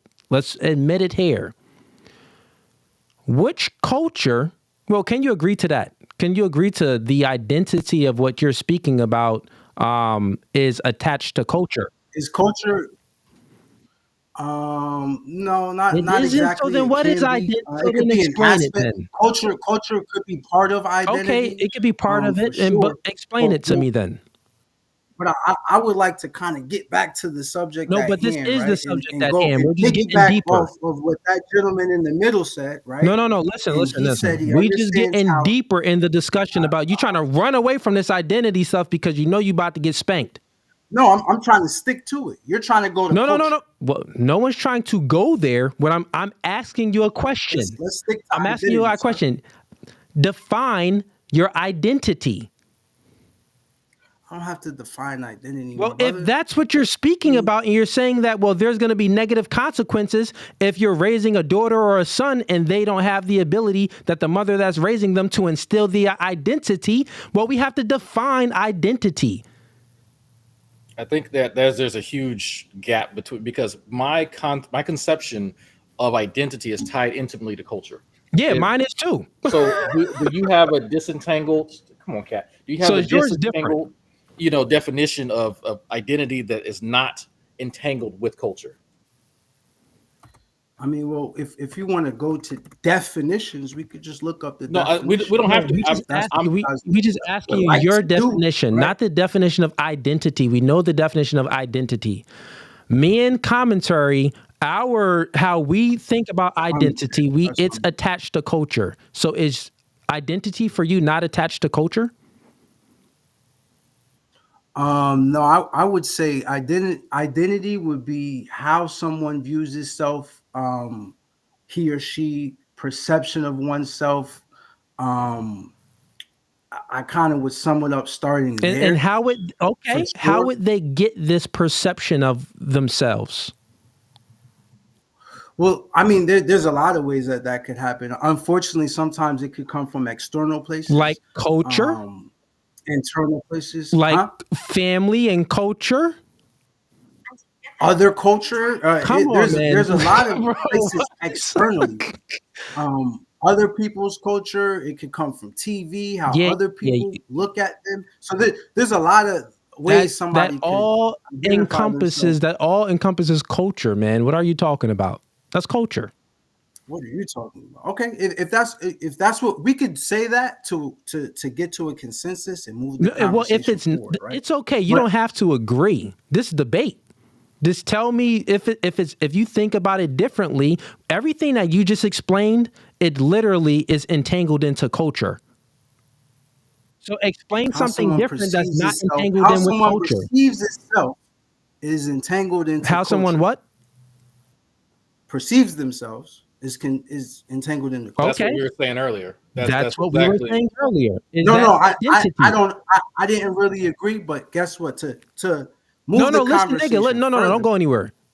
You don't have to agree. Listen, nigga. Bro, nigga, you lighter than me talking about. Listen, nigga, you more lighter than me talk. Brad, listen, bro. Bro, you don't gotta listen, nigga. You don't know me. You don't know me, my brother. It's cool. I'm not getting disrespectful with you. Calling you, nigga. I call everybody nigga. Calling you nigga is not disrespectful. So please don't take it as disrespect. If you feel disrespected, I can't help it. But listen, what I'm saying is, we truly want to get down to the root of it, because you're making some claims here, but it's just not adding up. So you're harping on. Let me grab my charger because it's going to die. All right, man. Grab your charger. Homie finna run. Commentary. That was... I have never heard someone disentangle identity and culture before. That was a new one for me. So yeah, and he couldn't even. And when he tried, I'm like, nigga, that's culture. Like your identity, it doesn't matter what it is tied to some culture in some way, shape, or form. You cannot have an identity without a culture that's attached to it. My son is Creole and Jamaican. Those are two separate cultures, two very distinct cultures, but he has a collective identity. He doesn't know anything about his Jamaican side. So I was hoping like he would explain more of what he was talking about, but I could tell from the beginning when he would just sort of offer these very vague statements about certain concepts and then not want to expound upon them. That he didn't have the ability to expound on them. I don't think he had the knowledge to do it. No, I mean it may just be an inability to articulate certain thoughts, and so I wanted to kind of give him the opportunity to. But you always got to give some grace. But yeah, so if you just take the conversation of where it was going, he was going to fall into the trap of, well, I'm black and my woman is white. So if you're speaking about if there's something that would be missing, the culture that I have and the culture that she has, and my daughter is mixed. All my kids are mixed. They're all mixed with black, white, and Spanish as well. So with that being said, they're getting a mix of all the cultures, which is attached to the identity. So how would a child feel misplaced or feel some sort of, something going on there, or like they're missing something if it's based off identity? And, if someone does feel anything about identity, or they feel like misplaced, or they really can't identify with certain things, normally what it's coming down to is the sensitivity level, because identity is if you don't feel attached to a certain identity, which is a certain culture, then you're pretty much sensitive, meaning that you don't feel like you fit in. You don't feel like you fit in. Doesn't necessarily mean that you don't fit in, but you don't feel like you fit in, which is an emotional response. So which is part of your sensitivity level. So then a child just needs, a father to talk to them and a mother to talk to them. They need their parents to speak to them and say, hey, listen, stop being so sensitive. Life don't work like life is hard. Life don't owe you understanding. There's going to be people going to hate on you regardless. Listen, even if it doesn't matter, you're going to get judgment if you're black, white, Spanish, Mexican, or whatever it is. You're going to be judged on race. That's just how it is. That's how human beings are. We have a measuring system and we judge. We see all of these stereotypes that each race has, and we judge. But guess what? You're going to be judged on test scores. You're going to be judged when you play that sport. You're going to be judged when you're friends, as far as your personality and the way you convey yourself and how good you can keep a secret and not go behind someone's back. So you're going to be judged on a multitude of things in life. The identity part is a small, very, very, very small factor, because you feel as if you don't fit in. Stop being so sensitive. If it's a son, listen, little nigga, we don't care about that. I didn't, nigga, shut up. I'll smack you. If it's a daughter, you listen, baby girl. The world's your oyster. You're worried about the wrong things. Focus on these things. It ain't that hard. This nigga over here talking about identity. Nigga, that isn't the problem. That wouldn't be the problem in a household. If that is a problem, it's an easy fix. More of the problems is the influence. Kids are being influenced by the negative sides of culture. So they're identifying with the hip hop side of culture, or they're identifying with the white culture that's, let's say trailer park trash, or let's say some type of degenerate culture within some type of degenerate behavior within a white culture, or some type of degenerate behavior within the Mexican culture. They're just identifying with the degeneracy because they're being influenced by that sector in the culture. So yeah, man, he didn't know what he is talking about. But let's see who else we got in here. I got a little bit more time trying to find a Hebrew Israelite. Maybe this is one. Let's bring up T. I see him in here for a while. Let's go with the dude with the baseball hat. State your name and where you're from. My name is T. I'm from Raleigh. You from where? Raleigh, North Carolina. Okay, cool. And let's go with the brother in the Skelly. State your name and where you're from. Yeah, Demetrius. I'm from Norfolk, Virginia, but I've been in D.C. for a minute. And have any of you two been on a podcast before or no? Oh, yeah. I was up here. We was having a race conversation the time I was up here. I think the brother was up here. Commentary. Okay. Yeah, I've been up here once before. Yeah, the brother here, and there was another dude that was in here too. It was maybe about a month ago. Okay, fair enough. T, what you here to debate about? I mainly got questions more so, and the questions can lead to debates if so. Okay, your camera kind of shaky, but we can hear you good. Yeah. Go ahead. What questions you got? Cooley. I mean, first, it's a pleasure to be on your podcast. All praises. Thank you. And my brother, to your left, I want to ask both of y'all a question. If I was to ask you, what is your ethnicity? What would you tell me? Creole. Cooley? Black. The blackest of the black of the black of the cream of the crop, the black of the black, nigga, the sweet of the. I'm black. All praises, all praises. Could you, Cooley, look up the definition of black?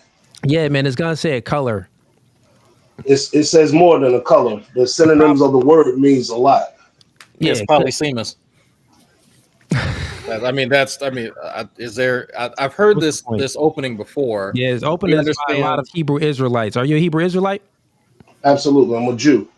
Okay, see, there we go. Okay, cool. So, yeah, I already knew that. Once you said to open up with that stuff. Go ahead, commentary. You good? So can we skip past the fact that words are polysemous, because that seems to be like a really big focal point, and all of us understand in the English language that words have different meanings and they have different contexts given whatever sense that they're used in. So is there some sort of greater point that outside of referring to us by our racial designation, that they're supposed to have some significant difference if we refer to ourselves as an Israelite or a Jew or a helicopter or a pineapple or a camel?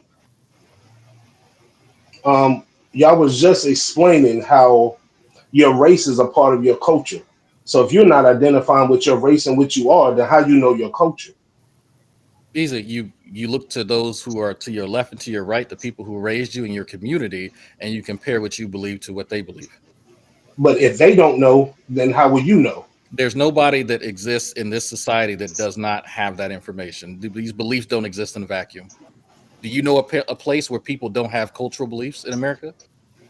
That's not the question I just asked you, my brother. But you insinuated that there are people who don't know. Did you not say that? I asked you directly.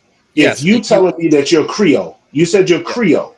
I am. Okay, Creole. so the Creole people can only go back to a certain part of time of history. So before that time in which Creole was created and given to a certain group of people, who were your people before then? Are my ancestors from thousands of years ago? That's still a part of your heritage and your culture, correct? No, they're not a part of my culture. They're part of my genetic lineage. No. Culture exists within a certain time frame, within a realm, within a region. Okay, my genetic lineage goes as far as back as people start standing on two legs. So if you're talking about whether I was a part of the Australopithecus hominid 500,000 years ago versus the Creoles that existed here a few hundred years ago, those are two completely separate groups of people. Okay, so let's not conflate them and pretend as though they're the same thing. I'm not conflating. I'm asking you a direct question that you're filibustering right now. How's that a filibuster if I gave you context? Because I asked you directly, if you say that you are a Creole, and you directly just said that Creole can go back to a couple of hundred years, your race descends more than a couple of hundred years. So what is your culture and heritage beyond that point? There is none, because Creole. So you didn't exist beyond 100 years ago? I didn't exist more than 20 or 38 years ago. I'm only 37. Your culture of your people, that's who you descend from. Your mother, your father's father. So who were they? They weren't Creole from the beginning. That's a name that was given to us by colonizers later on in life.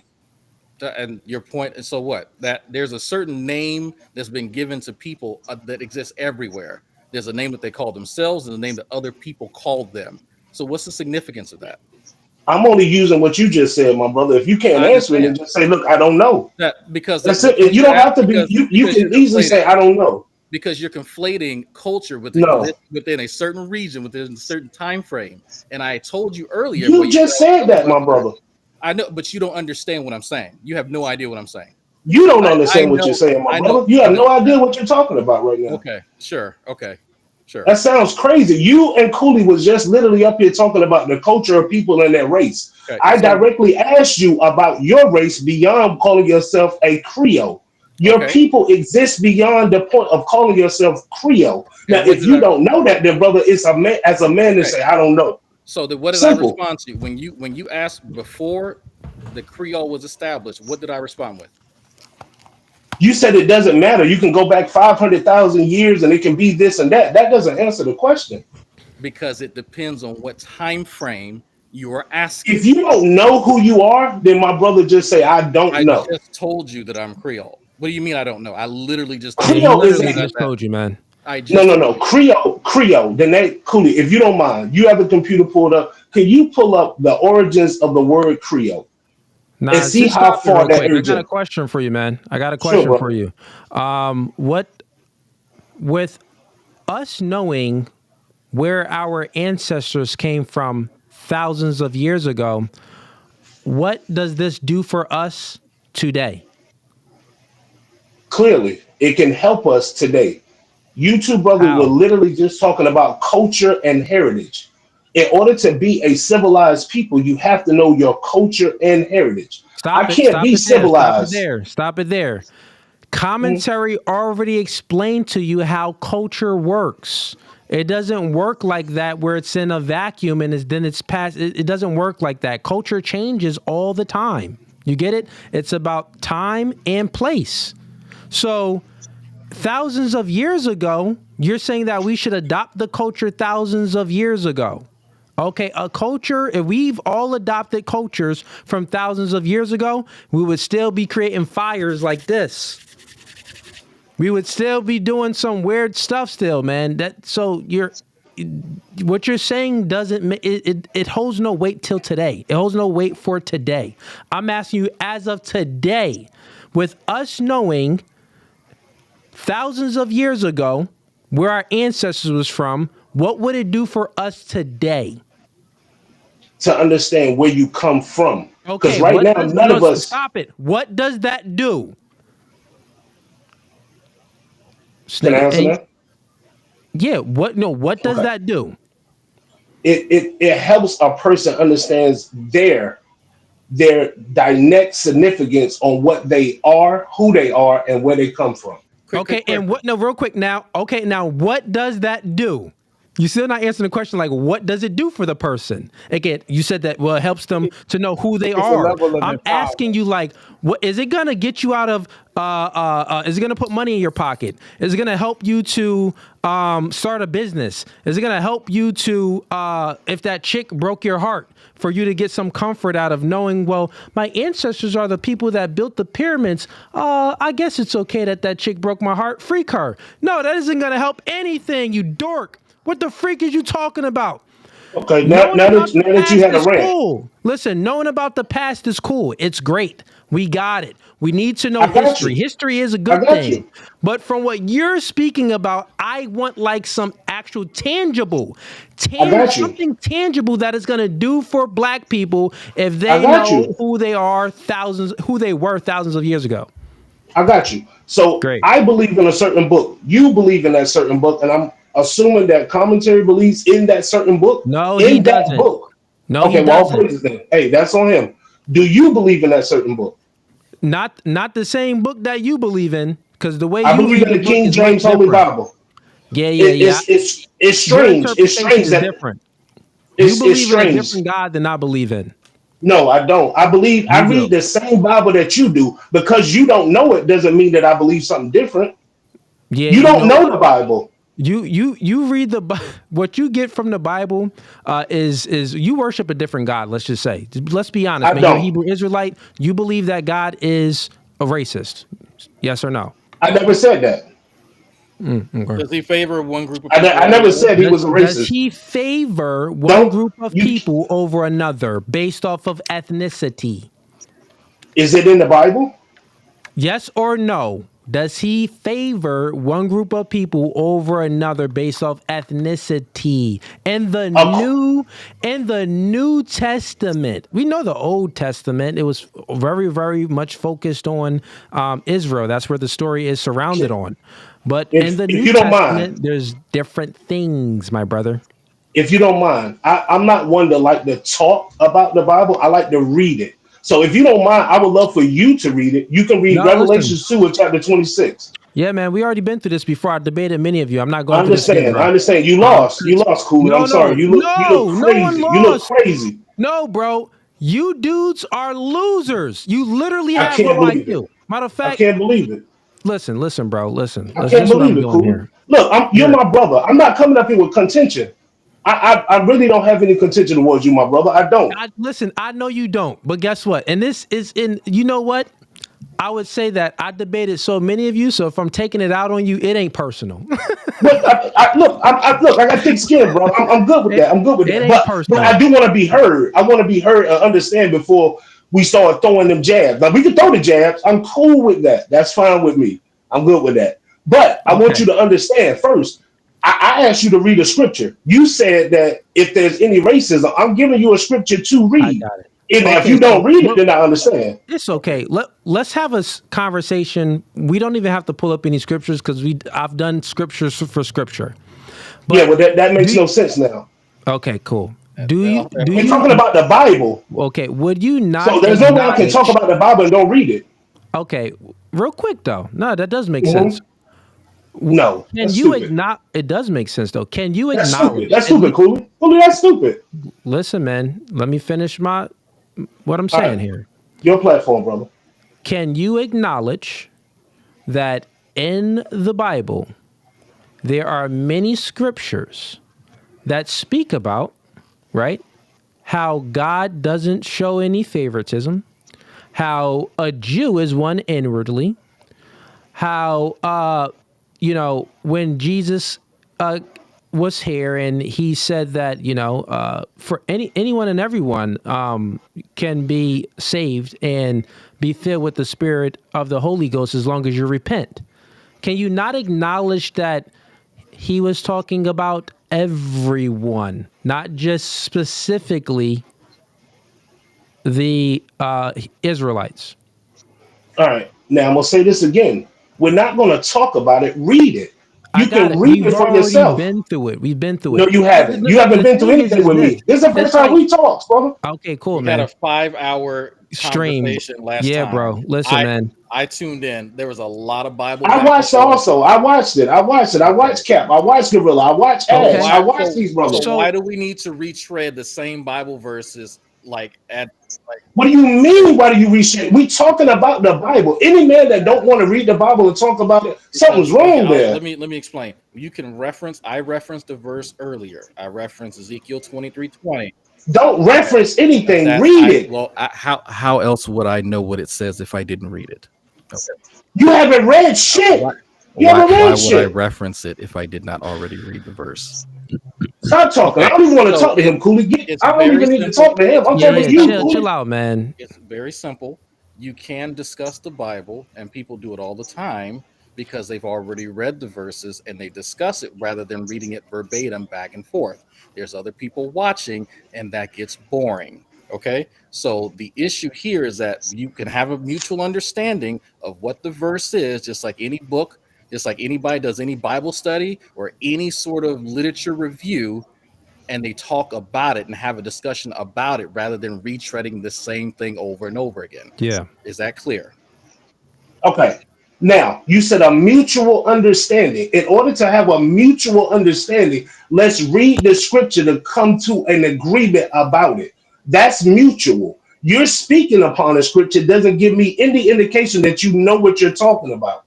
I told him to read Revelations chapter 2, verses 25 down. He asked about racism and the difference of the races of Israelites and other people. That's a direct scripture to show so. So let's be mutual and read real quick, it. man. Listen, I've read that on many other debates, man. So listen, real quick. That's why my question was, can you at least acknowledge that there are other scriptures where God doesn't discriminate based off of race? And he talks about he judges for the heart and the spirit. He judges by the heart and the spirit. He does not judge by race and ethnicity. Can you just if I ask you a question, I'm going to answer your question, bro. Can you just acknowledge? I just need a yes or no. Can you acknowledge that is in the Bible? Yes or no? That's not a yes or It no is question. a yes or no question. What It's the not. freak? No, it's not. Listen, bro. No, it's Listen, not. man. No, it's You not. up Cooley. out of here, bro. Can't do it today. This is what I'm trying to tell you, bro. When you debate these people, I go scripture for scripture. I can acknowledge the scriptures that they're reading. When they read the scripture, I'm like, yeah, I acknowledge that scripture, right? But what you're insinuating that God is only this person in the New Testament, right? Now the thing is much differently. Like in the New Testament, if you can acknowledge that, okay, well, yeah, God is talking about this, but then also Jesus, Jesus is saying this, and he's judging inwardly, not outwardly. They never want to agree to that. I can agree to their stuff and say that is what was said in the scripture, but how you interpret it is much different. I didn't get that from it, but the scripture was right, but what you just added on to it was wrong.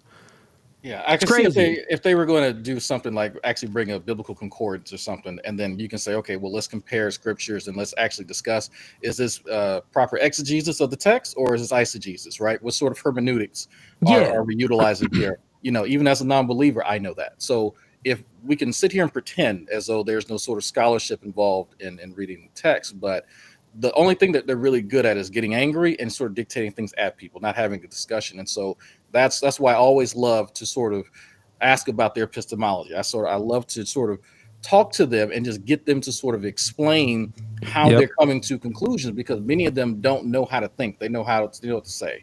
Yeah, That's a fact. Commentary spitting. Many of them do not know how to think. They just was taught, hey, go to this scripture, and guess what? This scripture means this.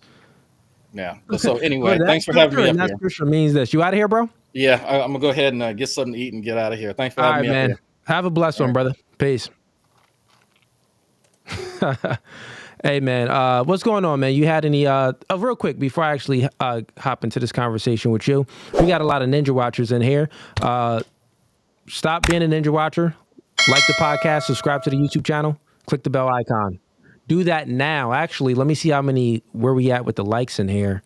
Because if the likes not up, man, I ain't even gonna bring up nobody else, man. We gotta get the likes up. Get the likes up now. All my supporters in here, spam in the chat. Get the likes up now. Spam in the chat. Like the podcast.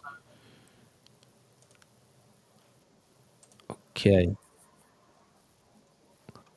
Yeah, they can get it up higher.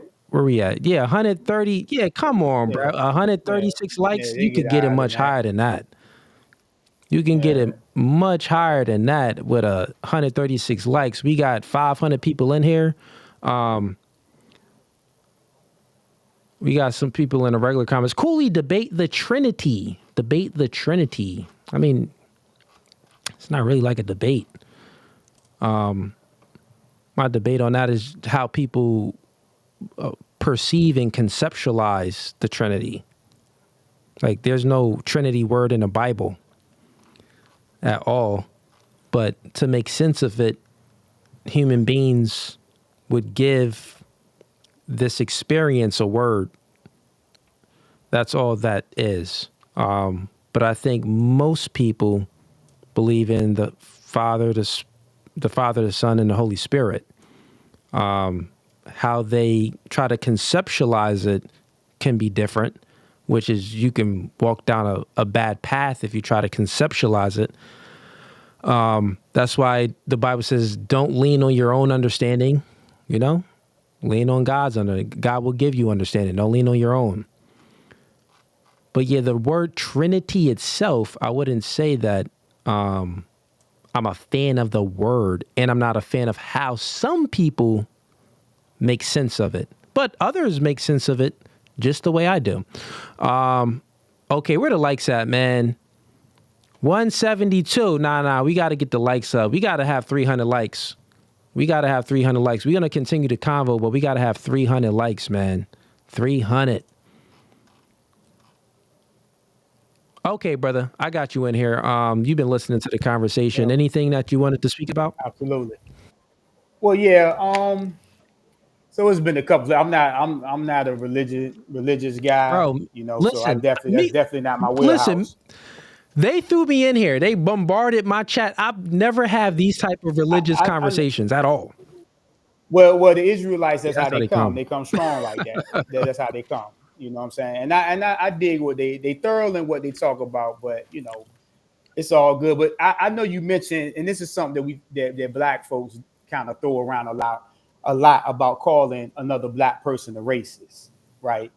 And whenever we do it, I'm like, that's, you know, a black person can't be a racist. We can be prejudiced, but we can't be a racist. But because you have to be able to make laws and control things on a systematic level in order to practice racism. Black people don't have that kind of power. Before you can get to making laws and practicing and put things into play, before you can do that, there's a mindset, there's an ideology, there's a belief system that you have.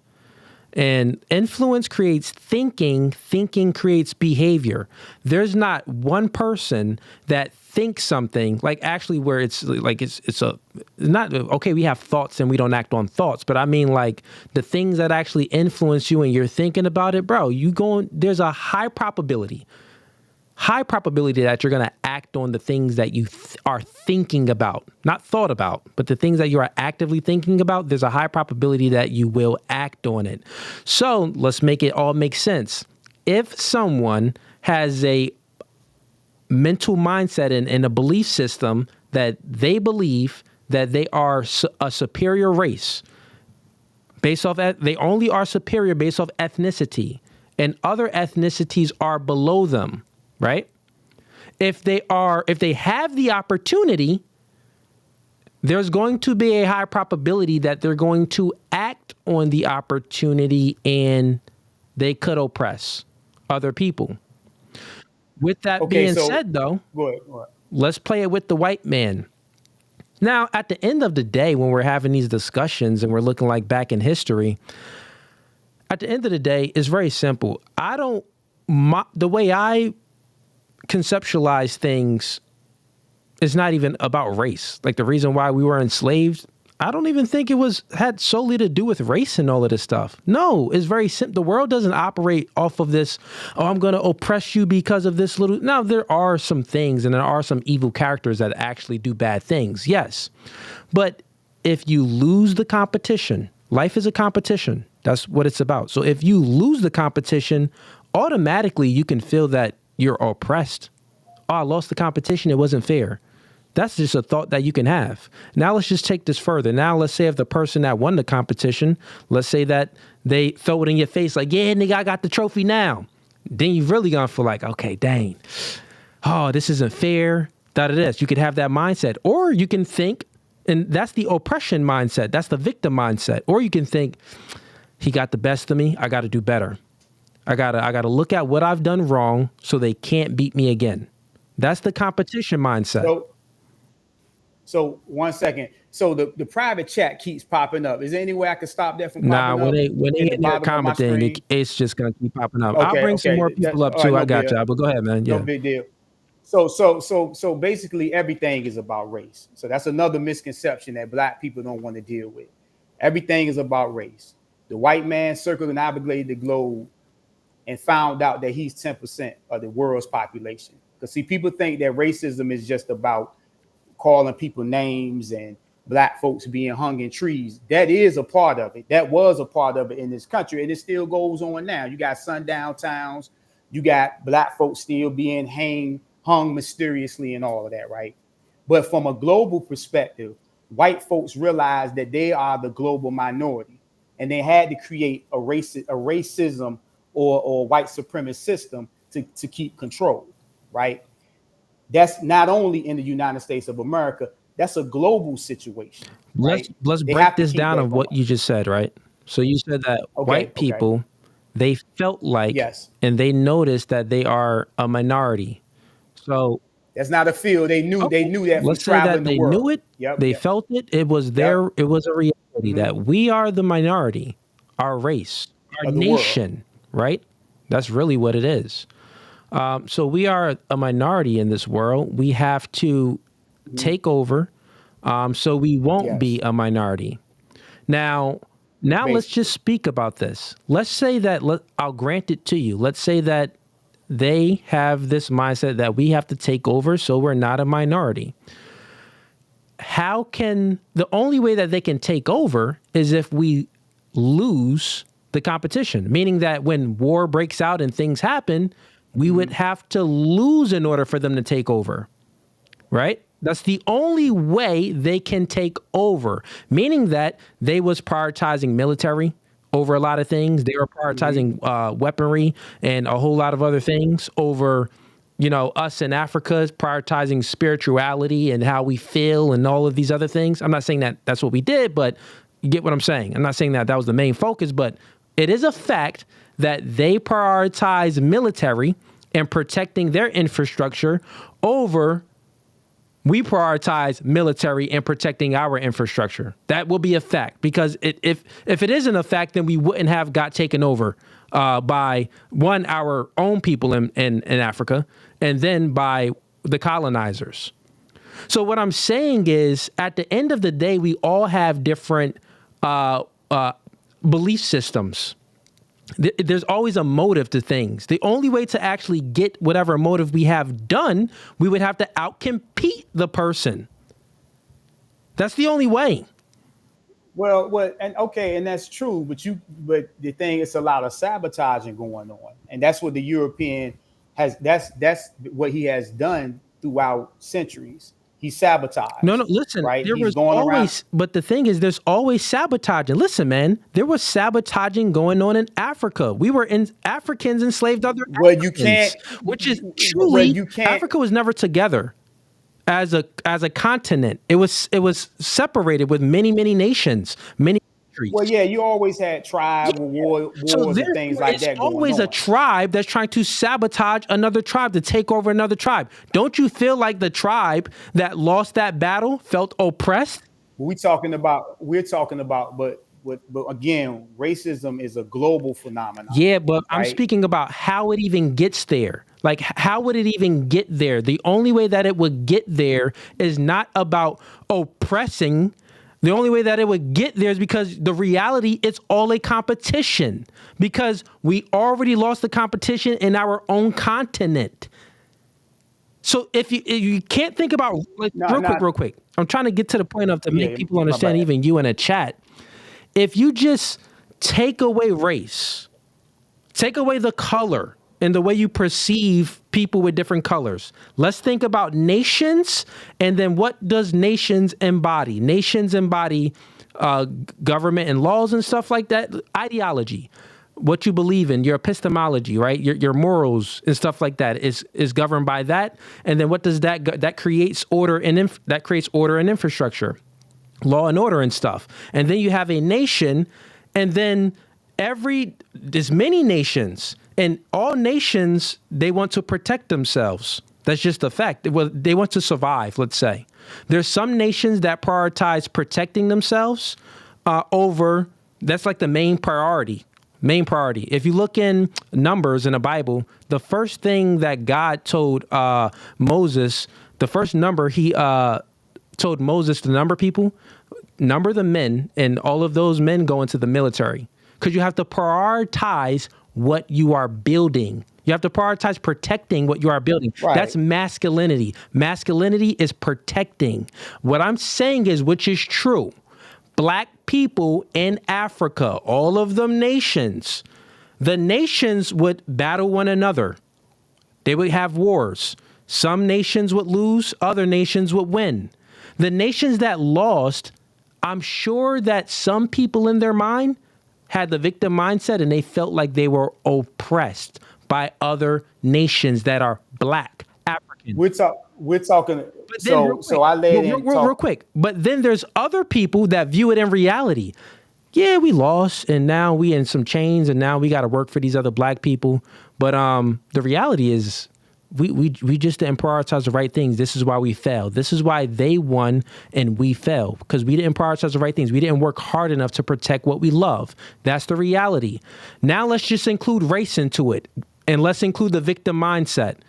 When you put race in there, the victim mindset will be like, well, it's because of those people are white. That's what the victim mindset would do. It's because of race. Well, that's not a victim mindset, That brother. That's just laying out what. No, well, that's your opinion. Fair I enough. respect that, but that's just laying out. That's just laying out what has taken place. See, when black people talk about racism, and it gets the whole calling it victim mindset. That's just not acknowledging what. No, really that's not. happened. No. And why? I'm not acknowledging that is what it's doing. There are racist white people that actually wanted to oppress, and what wanted happened, to take over, or wanted to. And what's the result of it? That's what I'm saying. That when people talk about the result of racism, people say that's a victim mindset. No, we're talking about the result of racism and white supremacy in America, and how we are still affected by it. And until we get rid of that, right? We're going to keep running into the same issues that we're running into. Even these relationship conversations, I said this the last time I was on your podcast, all of this is a byproduct of what black people experience have been in America. This explosion of the black relationships and the black family looking the way it's looking, this is a byproduct of all of that. Yeah. So right. I just added a global context to say that racism isn't just black folks using the N-word and black folks getting hung in trees. White folks are looking at racism from a global phenomenon too. How they circumnavigated the globe and figured out other aspects of dealing with race. I'm gonna be real with because you, they bro. realized that I know a lot of white people, got white friends. Yeah. Been around many white families. Yeah, Bruh, me too. They don't even think about race like that. Yes, man. they do. Yes, they do. Yes, brother. They really do. Listen, you cannot. Yes, absolutely. You Yo. cannot control the world. Well, hold on, I'm brother. saying If that you cannot not control in the way the world that without you think of race.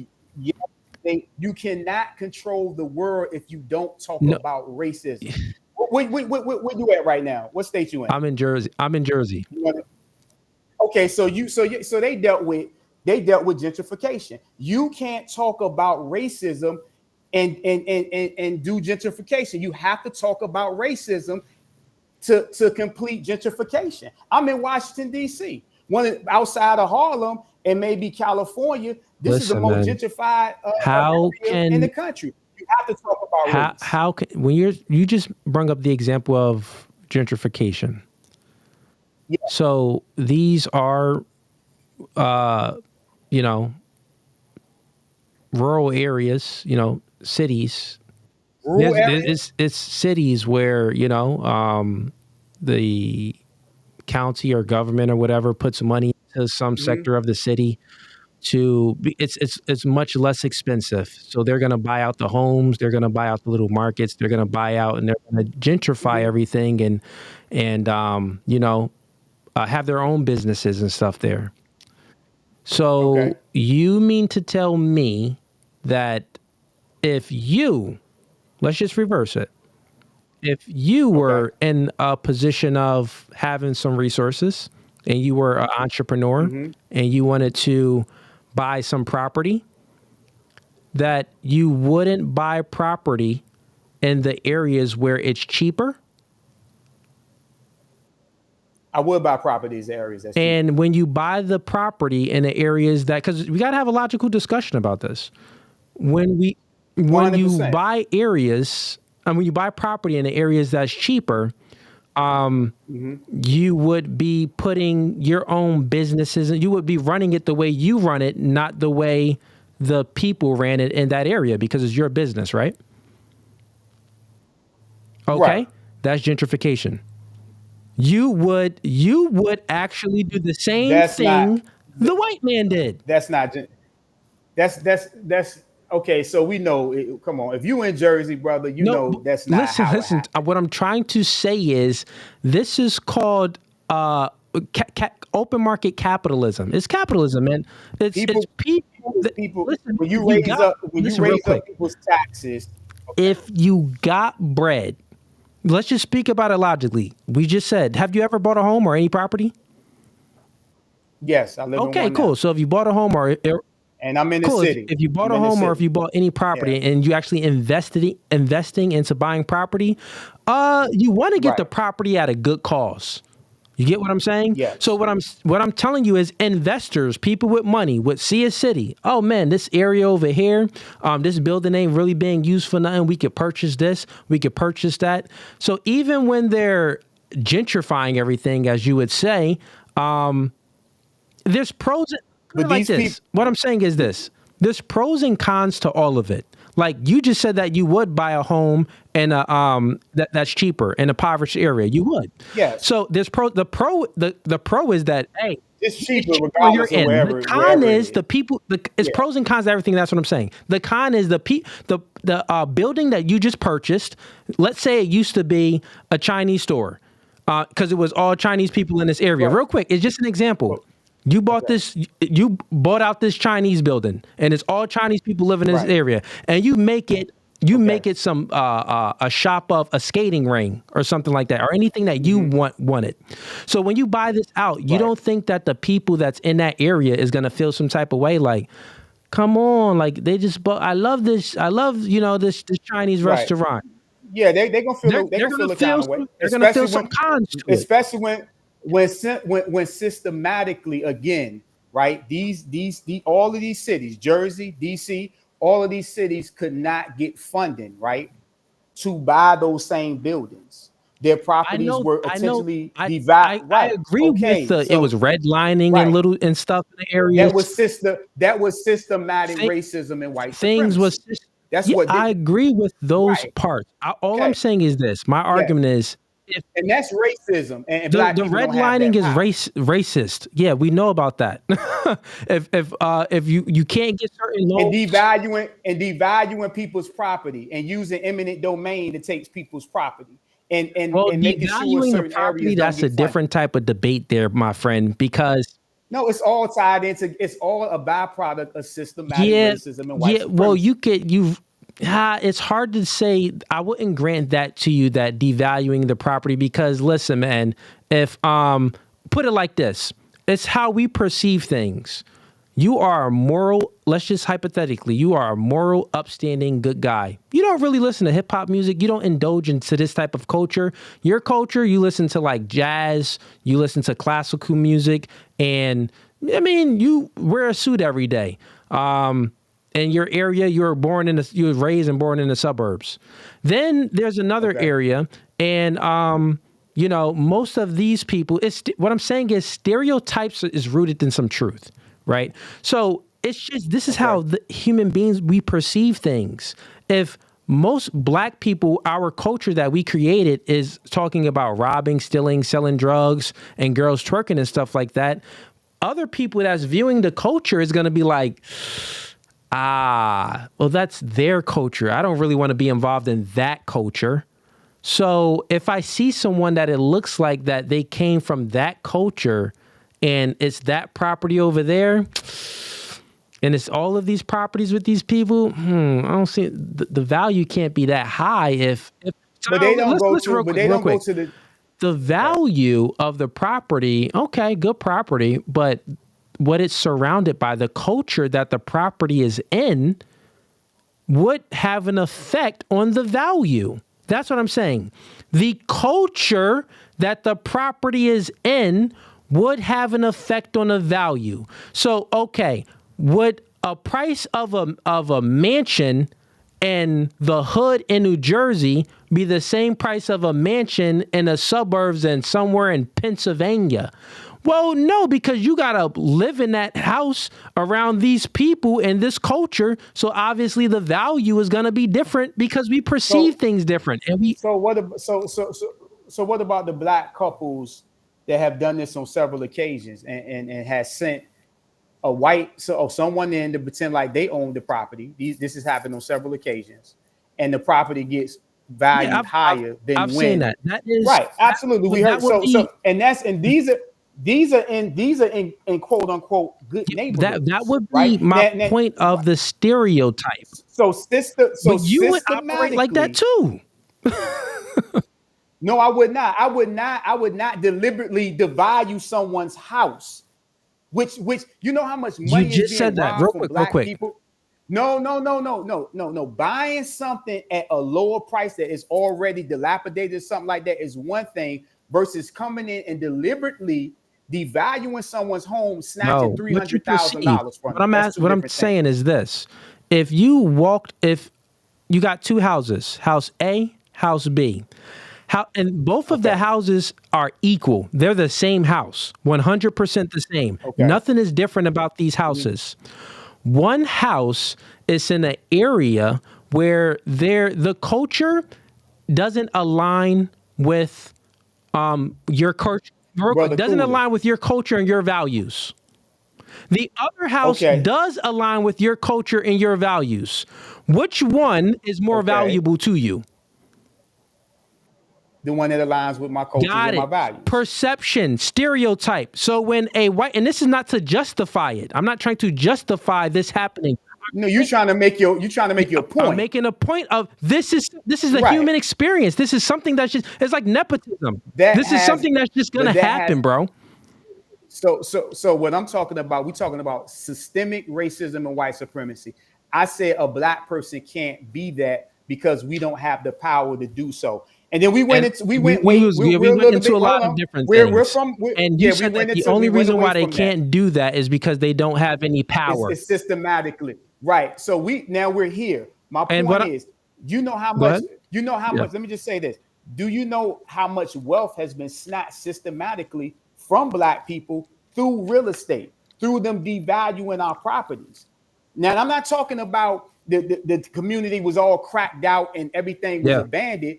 I'm not talking about that because that's another issue too, because the resources weren't even there when black real estate developers wanted to buy it. Now all of a sudden it's there when the white developers come in. I'm talking about you have a decent home in a decent neighborhood and you have someone come and evaluate your home and they say, oh no, it's $200,000 less than when a white person comes. And that's and that has happened continuously in the black community. So we know this. We can't really change other people's behavior, right? Like you'll be a fool to try to change someone else's behavior. Would you agree to that?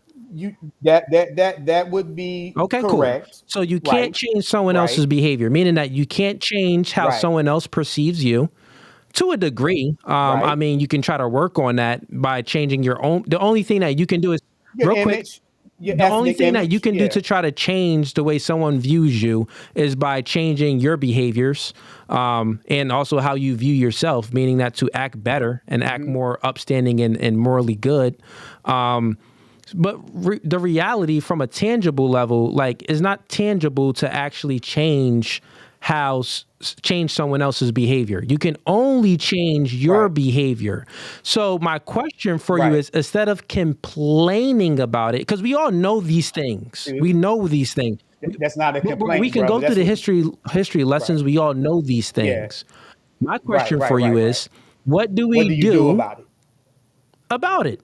What do we do to get out of how you view things? Well, because I don't view it the way you do. No doubt. So you have to be knowledgeable that is going on.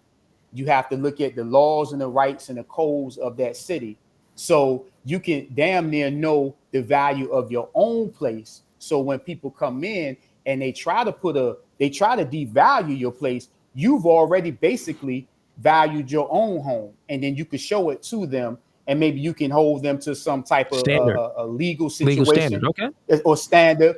Maybe it could be a Supreme Court situation. Maybe a law could be changed. But first and foremost, you got to empower yourself with the knowledge and information on what your house is even worth before you bring in an official appraiser to say what your house is worth. That's one way of dealing with it. That's one way of dealing with it. Now, like I said, you can't change other people. You can only change yourself. No. And those are some things maybe where you can do to try to, keep the value of your house accurately.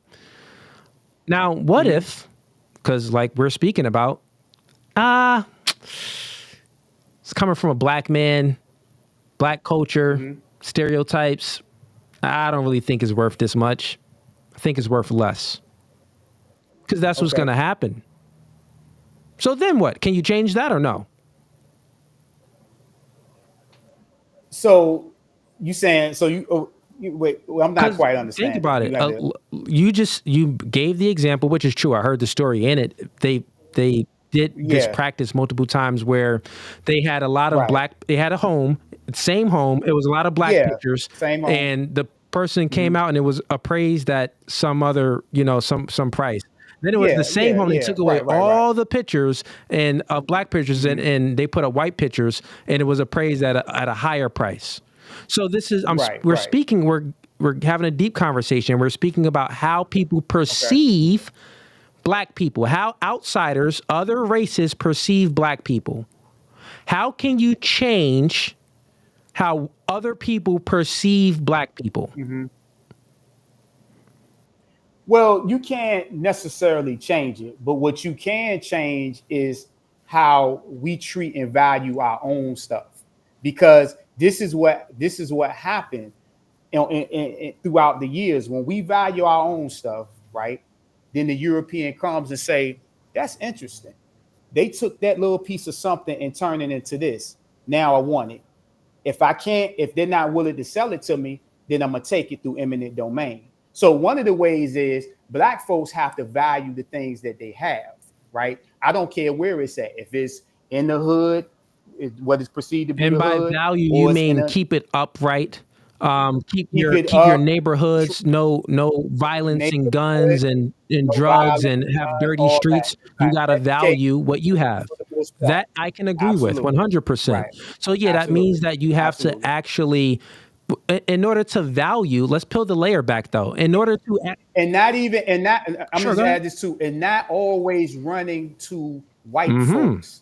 Because you think they ice that is true. Because black folks think that white folks ice is colder, and we run and see. Here's the thing: black folks got tricked, like in the Washington D.C. area. Black folks was in D.C., but crack and all that happened, and they wanted to get out of it, and the funding and all that wasn't there.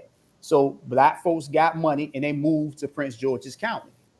As they moved out the county, thinking that it was better living, white folks decided to come back to DC and bring money and funding and build it up. Now you can't move back to DC. But if we would have stayed and we would have maybe rebuilt it ourselves, we could have had that prime real estate. Because white folks don't never go to, as you said it earlier, they never go to the white trash part of America and build that up. They come to the cities because the cities are already built up with life. They've done many times. Yeah, because many of I'm gonna say, suburbia. Think about it. Many of the white trash, like if you would say that where the trailer park stuff is, that was more south. More of the entrepreneurs, like if we're speaking about when America was really, thriving. Right. Which is the 70s, the 80s, the 90s, all of that stuff, the 60s. Okay. That was in the middle of America and more north. So it was it was less trailer park homes and stuff like that. It was less white trash. More of the white trash was more down south.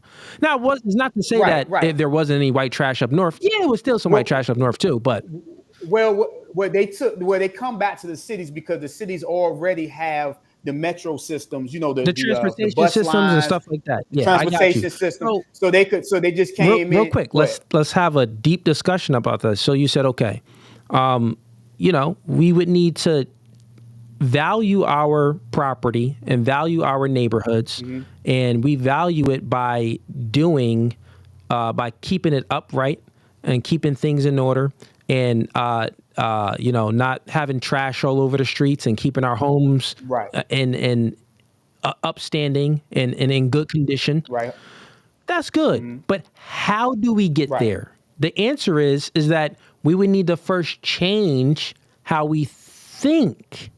And in order to change how we think, we need to change what we are being influenced by and what we allow to influence us in our neighborhood. So this means that we need to really look at our culture. So, prior to a lot of how the world actually, how things work is theology informed culture and culture informed politics. So theology is meta-ethics, your morality, what you believe in, the values that you hold.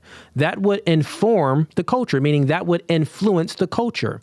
And then the culture would influence the laws and the regulations, the politics, the policies and everything, right? So when we moved away from God and religion and morals and stuff like that, and we got more secular, then we weren't worried about theology. Theology wasn't informing culture, and this was it made the culture it made the culture degenerate. You get what I'm saying? So Yeah. the culture is decaying because we don't have any theology that's informing the culture. So then our rules and regulations is not really going to be fully there. And our actions and things that we do is not going to be there because it's degenerate. It's decaying. But that's what the brother was trying to lean into earlier about knowing our history, right? Knowing where we came from, knowing the power that's in us innately and tapping back into What that, power? right? That's why I want just the power from biblically, the power spiritually that we've got away. And I'm gonna tell you, I'm gonna tell you, like my grandmother, I grew up with a grandmother that was older, and grandmothers had that they was in tune with certain things. They could tell you if you was having a girl or a boy. They had that intuition, right? Grandmas don't have that anymore because one, they're not that old, right?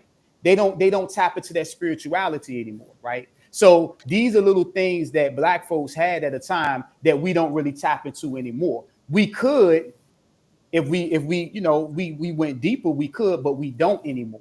One, it's not enough grandmothers. Okay, so real quick, let's grant it to you.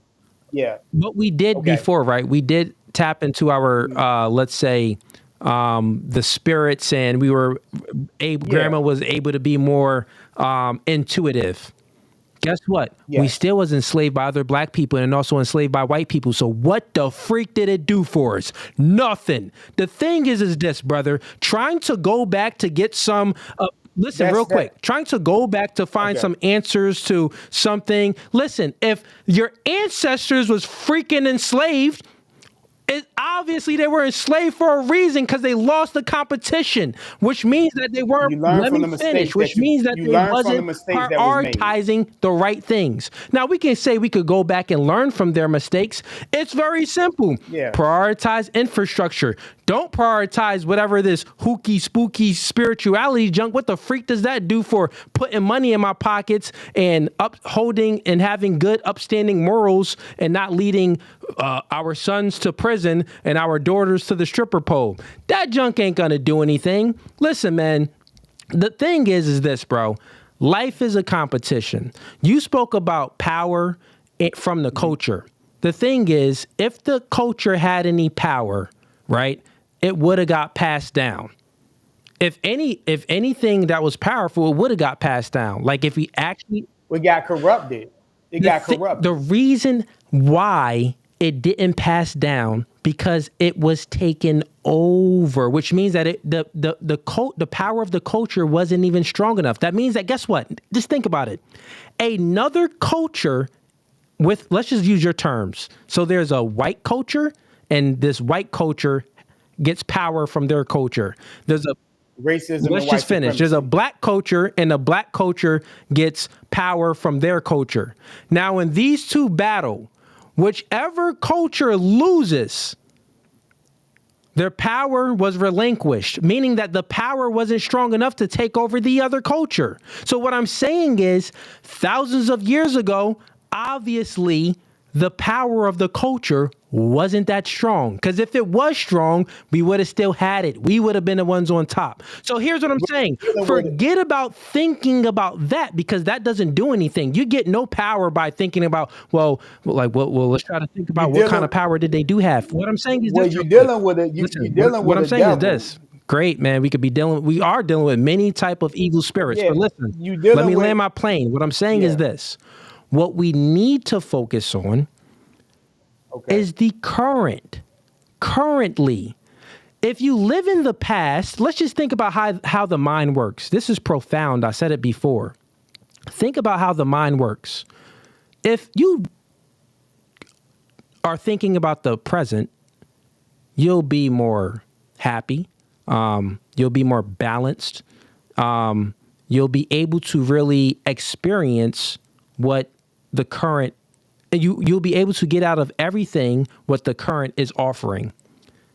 If you live in and it could be good or bad, right? Because you could be suffering, you could be joyful, but living in the current is the best state.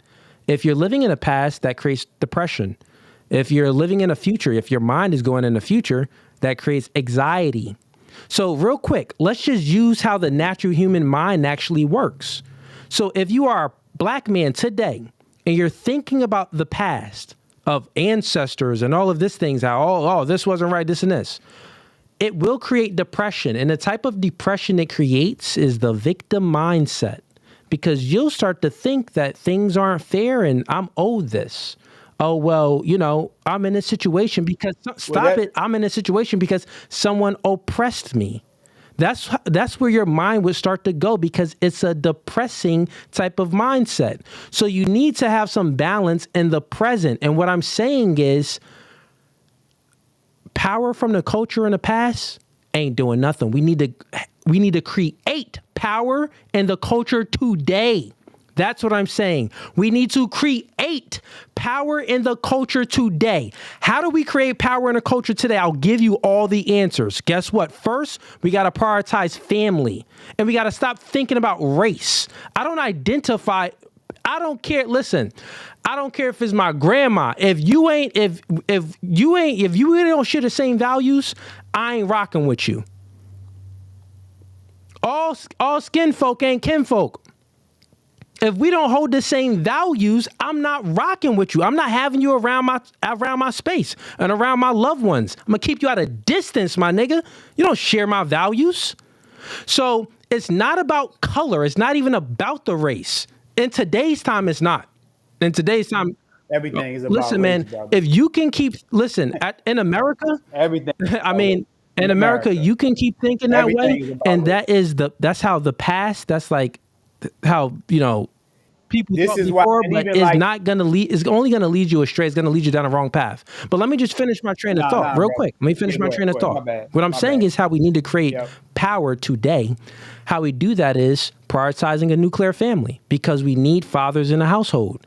How we do that is we have to change our culture. Our culture is rotten. It's decaying. It's all about degeneracy. We uplift the hip hop rappers that talk about smoking weed and selling drugs, but we don't uplift the people in a culture that's going into fields like STEM, science, technology, engineering, and math. So we won't uplift them, the nerds. We'll be like, Jamal has got a degree in this, so that's cool. Oh wow, did you see? Byron, he just made the charts. He just made the charts on Hot 97. Wow, he'll get more praise. You got to think about it. Family members come home. Byron makes the charts by doing some hip hop music, gets all the praise. Oh my gosh, Byron, and even in the culture gives him praise. But when Jamal, he gets his law degree, he doesn't really get that praise. So that means that we have to. That does make sense. That means that we have to change our culture. No, it makes sense, but that's not 100% true, because you got to think. White folks dominate race car driving. White folks dominate baseball. White folks dominate skiing. I'm on a competitive level, right? So my point is, they dive into sports too. They dive into music as well, right? So we if anything, we put our academic people on a higher level, make them even more visible because of the things that you said. White folks go after sports at the same rate as blacks. White folks dominate combat sports. They raise their white boys up to want to be in sports and go professional. The difference is that it's not at the same rate. Yes, That is a brother, it lie. is. You would not. Your hockey is Black down. people No, it's are not. It's only not. 8 It's to life. 13% of the Hockey. population. I think we're 13% of the population. And we can ask black people, what did you want to be when you grew up? I wanted to be a basketball player. Okay, we would say that most black people wanted to be in some type of entertainment. If you're a basketball player, that's entertainment. If we would go to white people, right? Would you think that it would be that their rate of going into entertainment will be at the same rate of black people?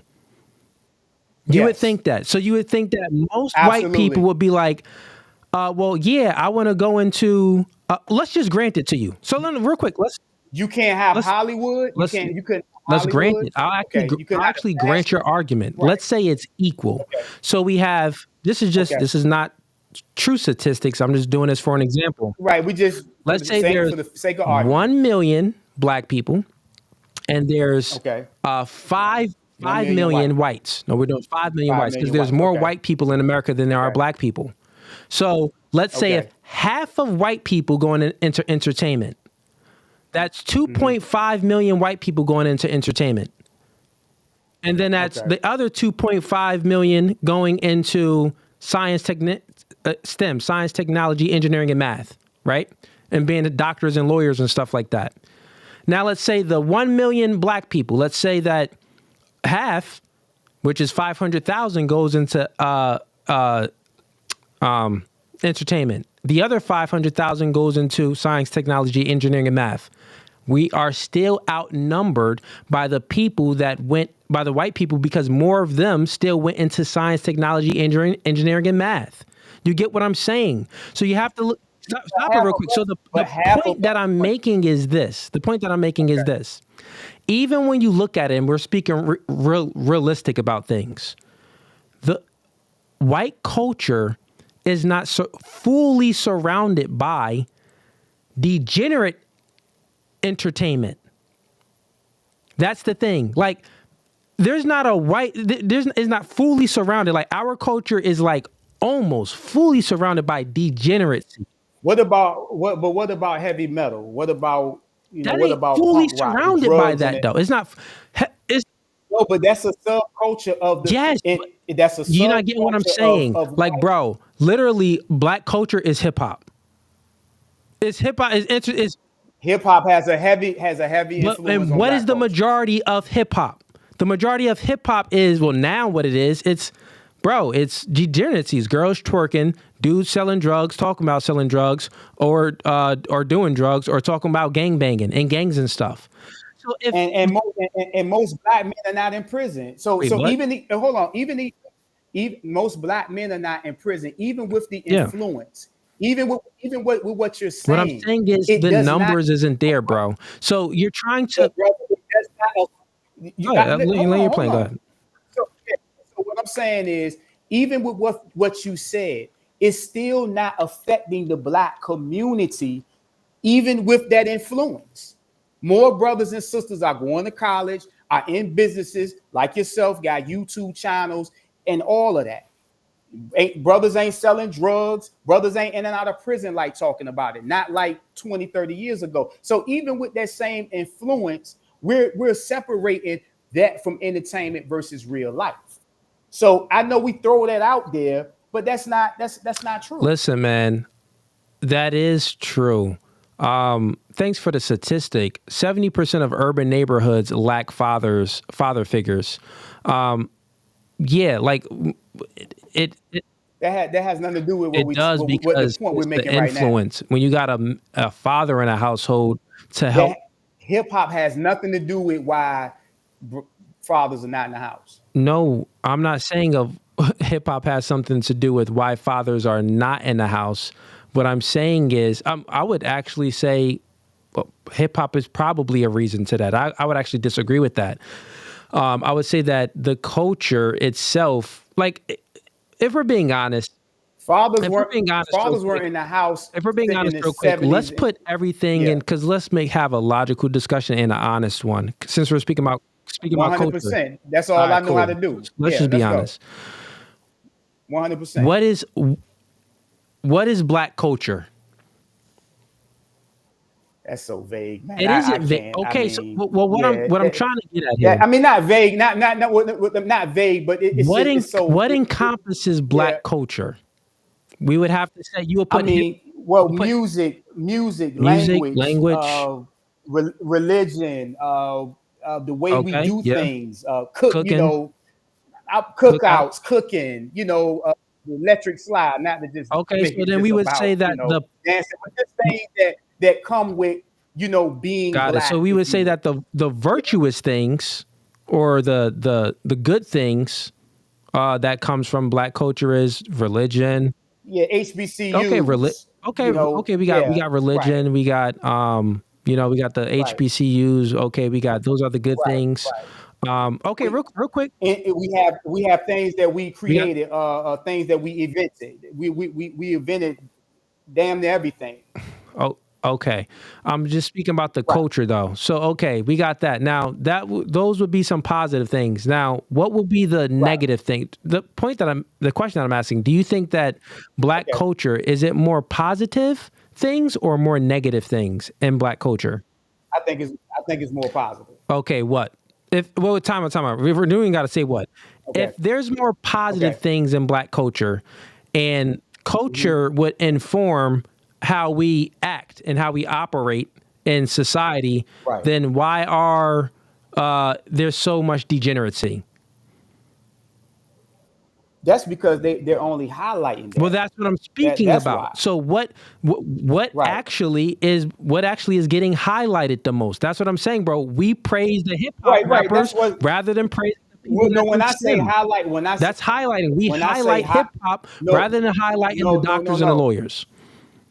What I'm saying highlight is when they want to go get someone to speak about politics, they get an entertainer versus an actual black politician, someone who can actually speak to that topic, right? That's what I'm talking about. The white society also contribute. They always go get, like we saw with the election when they got Megan Thee Stallion and all of them to come on stage, Cardi B. They always go get that side of the table to represent black people, but that doesn't represent black people. It doesn't represent black women, and it doesn't represent black men collectively. Music entertainers, we all know, make a small percentage of the 40-50 million black people. It makes I am getting it, brother. I don't agree with you, but I understand what you're saying, brother. We can say that, the musicians that makes up a small percentage, even the athletes. But they have a strong influence. Even the athletes that make it from the black culture, it's a small percentage. We know these things. Right. The point is that the people that make it informs what the culture is going to be.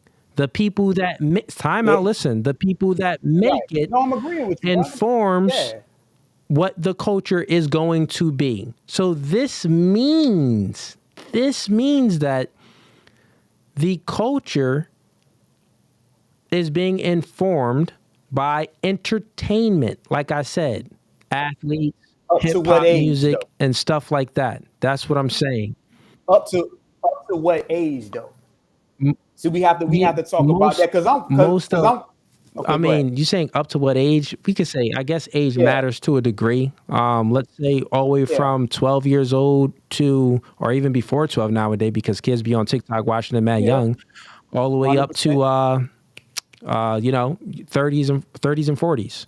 I would say all the way up to your 40s, you're still being informed and influenced by hip hop music, and then it can even be older than that. But I won't disagree with that. But what I will say is, once you get to a certain point, you could separate all the entertainment from real life also. So that's where age plays people a part. Don't really change, man. That's just like a dream world. People don't really change. People change. See, you have this mindset of not really like living in reality. I'm speaking about like how things is. In reality. You speaking about like how you hope black people should be. No, No. Listen, I mean, brother, most human beings don't change, bro. It's facts on it. I'll pull up statistics on it. You talking? I'm talking about when you saying change. I mean, you're just talking about maybe personality traits. I'm saying in general, things are not the way they used to be in the 80s. Things are not the way they used to be in the 90s. And I'm talking about the criminal element that was going on in the 80s and the 90s. Things have changed. Yeah, if you're speaking about that, yeah. Things change on that part, but I was speaking about on an individual level. Like, if someone is this way, do you really like? You met this chick back then. Well, did this chick really change to when you used to, like, you 40? How old are you now? I feel 46. You 46 years old. You knew this chick when you was like 32 or 28. Did she really change, or you knew this dude from when he was 28 to the? Did he really change? No, niggas ain't really changing like that. But listen. And I understand. Real quick, I want to get some other people in here too. You can stay in because other people want to join the convo. They speaking in the chat. Let's bring up Kurt. Kurt, state your name and where you from. Kurt Lowe, Houston, Texas. Kurt Lowe, Houston, Texas. Okay, cool. Let's bring up someone else that's been in the chat waiting. There's two other brothers. Okay. I think that brother just needs to get up with his race. The guy with the green and black background, state your name, where you from. Hey, what's going on? Can you hear me? Yeah, I can hear you. Yeah, this is Apostle Darash. I'm out here in Los Angeles, California. Cool. And then a guy to the right bottom with the skelly, state your name, where you from. Ari, I'm from Vancouver, Canada. Okay, cool. So all three of y'all been hearing us have this discussion. Let's have the dude, the white guy, go first. Since I brung him in first, and then we have. I mean, you look white. You white, right? I don't even discuss that type of stuff, brother. But okay, fair enough. I'm with it. But go ahead. You could go ahead and add into the convo. Or what questions you got? I just think people being taught racism. You know, it's sad. You know, we living in a day and age where you're looking at born skin color, and we in the most diverse country in the world. Ain't nobody looking at race over here. I don't know what world you living in. That's what I'm looking at. I mean, I know they teaching that in schools where you got to hate white people and you got the black KKK over here, the wannabe Hebrew Israelites over here telling you to hate white people, but you need to get over that stuff. Love is, you need to start loving people. You know what I mean? I don't know what's happened to us. You know, racism was in the 1930s, 40s, and you ain't nowhere near that age. I don't understand why you would even be thinking about that. But what's going on with y'all? Facts, big facts. I gotta say something funny though, bruh. You came in here. You look white. You got the blackest voice ever. Homie came in here. He speak more blacker than everybody that ever came up. Well, it doesn't sound like nobody here is raised on the hood. Just being real with you. Just your voice alone. Just your voice alone. Sound like you got some soul in you, which is cool, man. So you saying, my brother, that racism doesn't exist? No, racism is evil, right? But it's evil people, and then you got people that trying to put it to a race. I don't look at skin color. We got one of the most diverse churches there is, because of I've been hated by black people. I've been hated by white people. So what? I mean, I don't look at race. I mean, again, you living in America. That's irresponsible, though, brother. That's irresponsible. Real quick. You know what racism? If you want to see real racism, you go to China and go to Russia. You'll see how racist it really is. I don't have to go there. I can go to America. I can go to Texas. I can go to any sundown town. I can go to any sundown town. They have sundown towns. You know what the sundown town is? You in Texas. I don't know no damn sundown. You've been taught. Well, a sundown town is with black folks, no ass truck drivers. There is towns that you better get your black behind up out of there before it get dark. Now you in Texas, you done had your people, your ancestors are white. Your grandmother and your great grandmothers, they're white. You appear to be a white man, and I don't have anything against you as a white man, but all I'm saying is this: that you've heard the race conversation. If you are a white man, let's stop playing games about race in America. You made a comment a little while ago about this dawn or whatever you talking about. That ain't going on over here. I don't know what world you live in. Wait, you say what now? That ain't going on over here. What's wrong with you? We live in America. Man, Texas. Man, well, you need to do your research about America. Brother, We got black people, we got white people, we got brown people, we got all types of skin colors in America. Get over your race. Absolutely, that's true. That's true. We do it. Black people we done do me have wrong. all kinds. Should I hate all black people? Hold on. Black people have done me wrong. Should I hate all black people? That's your choice, brother. That's what I don't think that's the point that he's making. You can be anything you want to be in America, whether you black, white, Spanish, whatever you could be a purple dinosaur. You could do whatever the hell you want to do in America. Jay-Z ain't over there complaining about, oh, I can't, the white man keeping me down. No, you keeping yourself down with that victim mentality like a woman. Well, Jay-Z has made several songs talking about racism. Jay-Z has the money. Just to appeal to the black audience. Nah, he just laying out some facts. Despite how much money he has, he still deals with racism. The point is that Oprah Winfrey doesn't you get anything you want in America, whether you black, white, Spanish, doesn't matter. You holding yourself back because your father, your grandparents, or whatever taught you to hate white people. Stop it. I don't hate white people. You obviously do the way you're talking. It's obvious to see. I don't hate white people. Him speaking on, they're speaking on historical facts, and you're saying that he hates white people. That's a lazy argument. What's historical? No, it's a lazy. It's a lazy. Well, Mike got a time, man. Yeah, I was going to say the whole conversation has been being had, and some things I agree with Cooley, some things I agree with the other brother. But you're saying that he hates white people because he's stating facts. He's racist. That's what I'm saying. He is a racist. It's clear. He's talking about how I need to uplift my culture, my this and my that, and all this other stuff. That's racist. What are you talking about? You gonna let me finish my statement?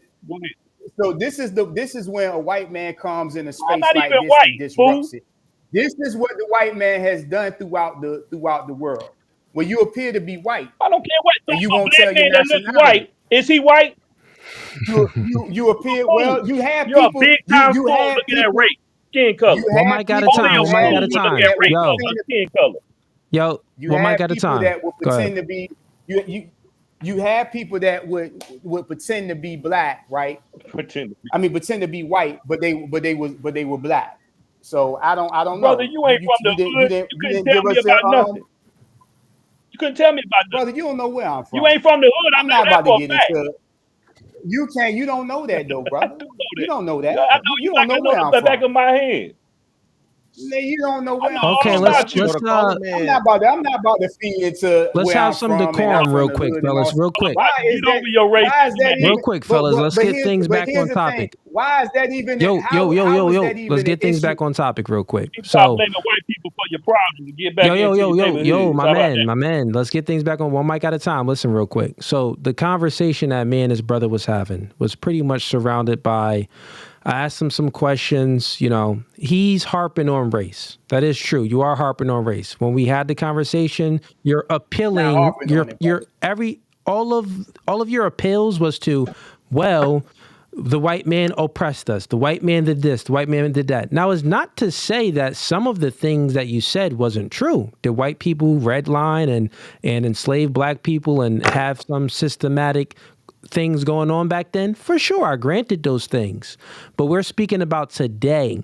The argument that we had was you thought that we need to get our power from our culture, from our ancestors. Because you said that the Hebrew Israelites, it does make sense that we need to know where we came from and who we are so we can get some knowledge and that would give us some power. I said, what power?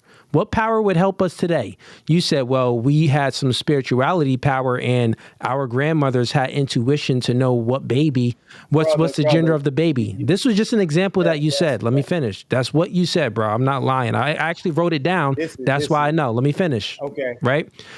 Then my stance was, well, we need to create power in the culture today. Not get power from the culture from yesterday, but create power in the culture today. Obviously, any power that was in the culture from thousands of years ago from our ancestors or hundreds of years ago from our ancestors was defeated by another nation's culture and power. So obviously, if that power in the culture from our ancestors couldn't stand the test of time, then it's not going to stand the test of time today. So we actually need to create some power in the culture today. That's undefeated. You can't refute that argument. So now we're speaking about what can black people do to actually get power in the culture today. And you went on and he said some things, but we was kind of going back and forth, and that's where the argument was. So that's the topic. How can black people have power in the culture today? That's or let's not even say black people. Let's just say, how can people on an individual level have some power today? Yeah, why has it got to be black or white? You know, I don't give a listen. I don't give a freak about black, white, Hispanic, or anything. Like I said, if you don't hold my values, you ain't part of me. That's exactly how I feel. If you go against God's word, you ain't my friend. Okay, cool. So, all right, let's get the other guys involved. So, let's get the dude to speak right here, the dude with the skelly. So, okay, man, you can add into the topic or ask any questions to whoever you want. Yo, what's going on? Yeah, I guess a couple things I wrote down here. First, like, I guess for the culture wise, I was under the impression, like, I guess early 90s, right, when the jive clubs started opening up and the black community started getting their own dance halls and whatnot. Eventually, the white folks started following in on that. They started following in on the dance. They started getting, if anything, you could say the black culture actually gave a positive groove to some people, right? And like, I don't know, dancing helped people out in a positive way too, right? And there's a rhythm to it. Before, like, hip hop and I guess the industry kind of took a turn, right? But there was kind of a positive groove, like the culture. I'm not black, but like, why not want to share your culture with the rest of the people if it's that beautiful, right? Like, I mean, that's where I'm. So we're not speaking about the things in the culture where it's like, the music. We're speaking about the pros and the cons of the culture. So like music that makes you dance, but is not degenerate. Well, that would be some positive music, right? But we're speaking about the things that actually push the needle forward, not the enjoyment things. Like if you want to push the needle forward to get things done, to live a better life, it's not going to be a lot of joy and happiness there. Women seek joy and happiness. Men, we have a job and a duty, and we need to do that. I can't even remember the time that I was happy. I think I'm always in the same state. Like if you're seeking out happiness as a man, I mean, it's a little feminine. You're gonna indulge in some vices. You're gonna have vices. If you're seeking happiness, you're gonna have a lot of vices. So men, we need to have a sense of purpose and a sense of duty. So that's what we're speaking about. How can we help? What power can we create to push the needle forward on an individual basis or just for a culture basis, period? How can we change the black culture? I guess that is the debate here. How can we change it? So what's your thoughts on that? What'd you say? Does it have to be black culture? Can we make it for American culture? And they bring Jesus back to the culture. That's what they need to do. Even in the urban neighborhoods, they lack Jesus in it. No Bible, no Jesus. Nothing, no moral. Got you. Let's get my brother real quick. Let's get my brother down here to give his perspective with the green and black background. Go ahead. Yes, sir. So, a few things, but I guess sticking to this particular point, how do we get the black or how do we get black people's culture to shift? How do we get the paradigm to shift? Right. Go ahead. You good? Yeah. Okay. The way that you shift the culture is to reach back into the heritage. Now, you may not completely agree, but the reason why I'm saying this is because there was a video I saw not too long ago. And before I go to that, Maya Angelou once said, actually, if you don't know where you've come from, you can't know where you're going. Right. And I tell people this all the time. If somebody takes away your culture and you have no culture and you have had no culture or no heritage for so long, an individual can give you a culture and tell you that this is your culture, to the point that Cooley was making earlier, which I do agree with. Music is a destructive or African American hip hop music is destructive to our people, but it's not completely their fault because they're not in control of the actual media that pushes it. There's a group of individuals that actually push it. The TV shows that depict African Americans are not the ones that are able to determine, with the exception of maybe Tyler Perry. So African Americans are not the ones that are able to say, okay, this is what's going to be a primetime TV show. Okay, real quick, I get your argument. So a rebuttal to that argument is you're saying that black people is not the ones that push it. Black people is the ones that create it and consume it. So that argument is null and void. The reason being, let me expound on my point. That argument is void is because if a entity or a business wants to pick out the degeneracy to promote, we don't have to consume it. So we are still consuming the degeneracy.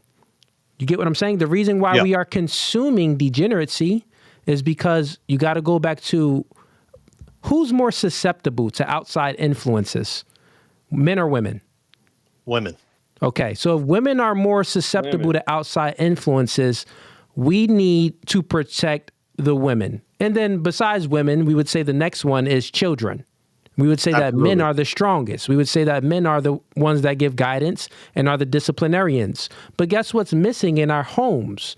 The father is missing outside of the homes to say, turn that dang TV off. We're not listening or watching that. You don't listen to that in this house.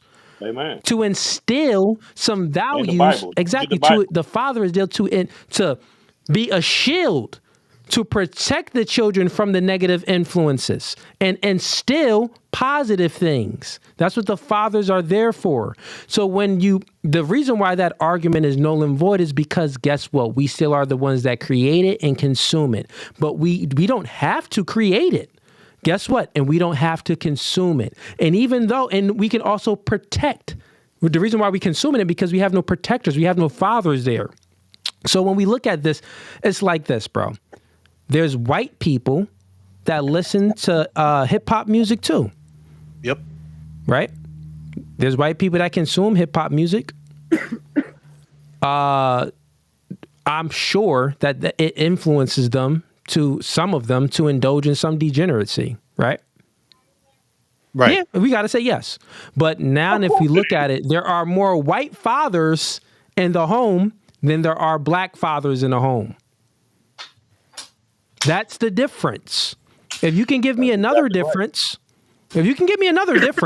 Absolutely. So I don't completely disagree with what you're expressing. Okay.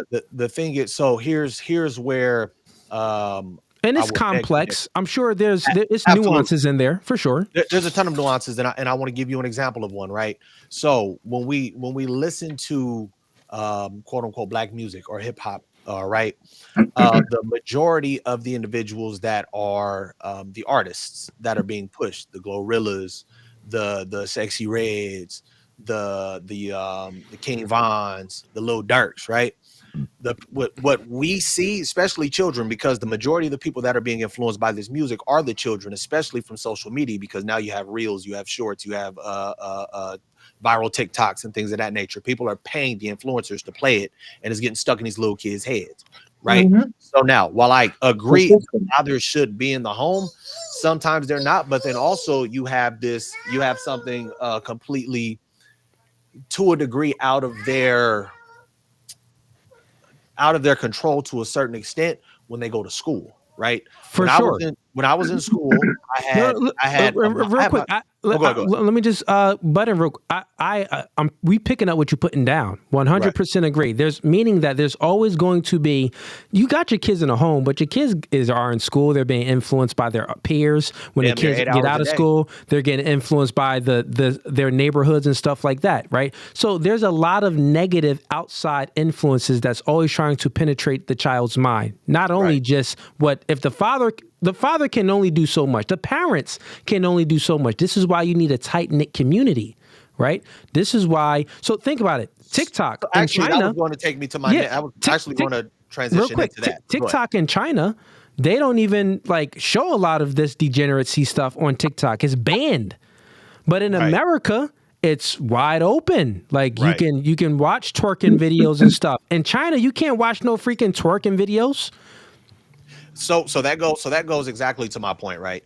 When you look at when you look at culture, when you look at heritage, there was a video probably about a year ago that I was watching, and in that video, it was a woman, it was an African American woman, and it was an East Indian woman, and they were dancing in the video. They was playing around, and then what happened? Real quick, I'll be right back. Y'all have the discussion, and Spin City HQ in here too. Shout out to you, bro. I'll be right back. Going to the bathroom. Yes, but yeah, sir. continue to have the convo. Right? Can y'all hear me though? I'm gonna let you go. Yeah, we can hear you. Hear me?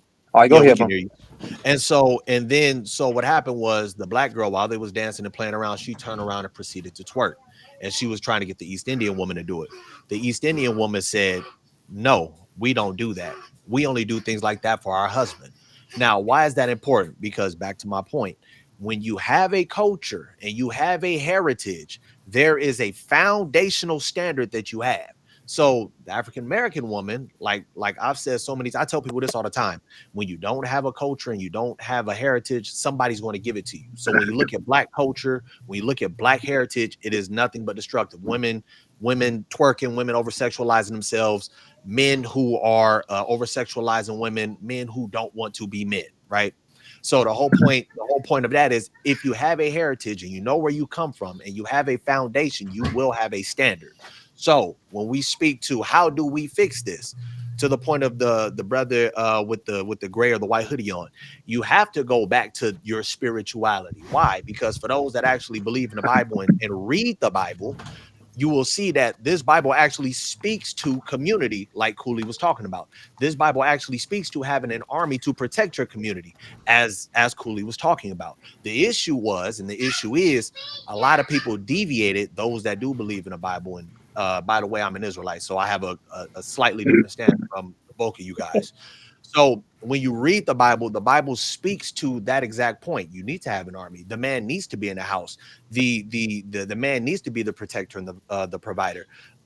It speaks to needing a community. As a matter of fact, the whole Bible is predicated upon Israel being a strong community, because when you talk about which I've heard Cooley say in a few of his podcasts, or at least in a few of the shorts, he talks about the divine structure, which is the Most High God, Christ, man, woman, and child.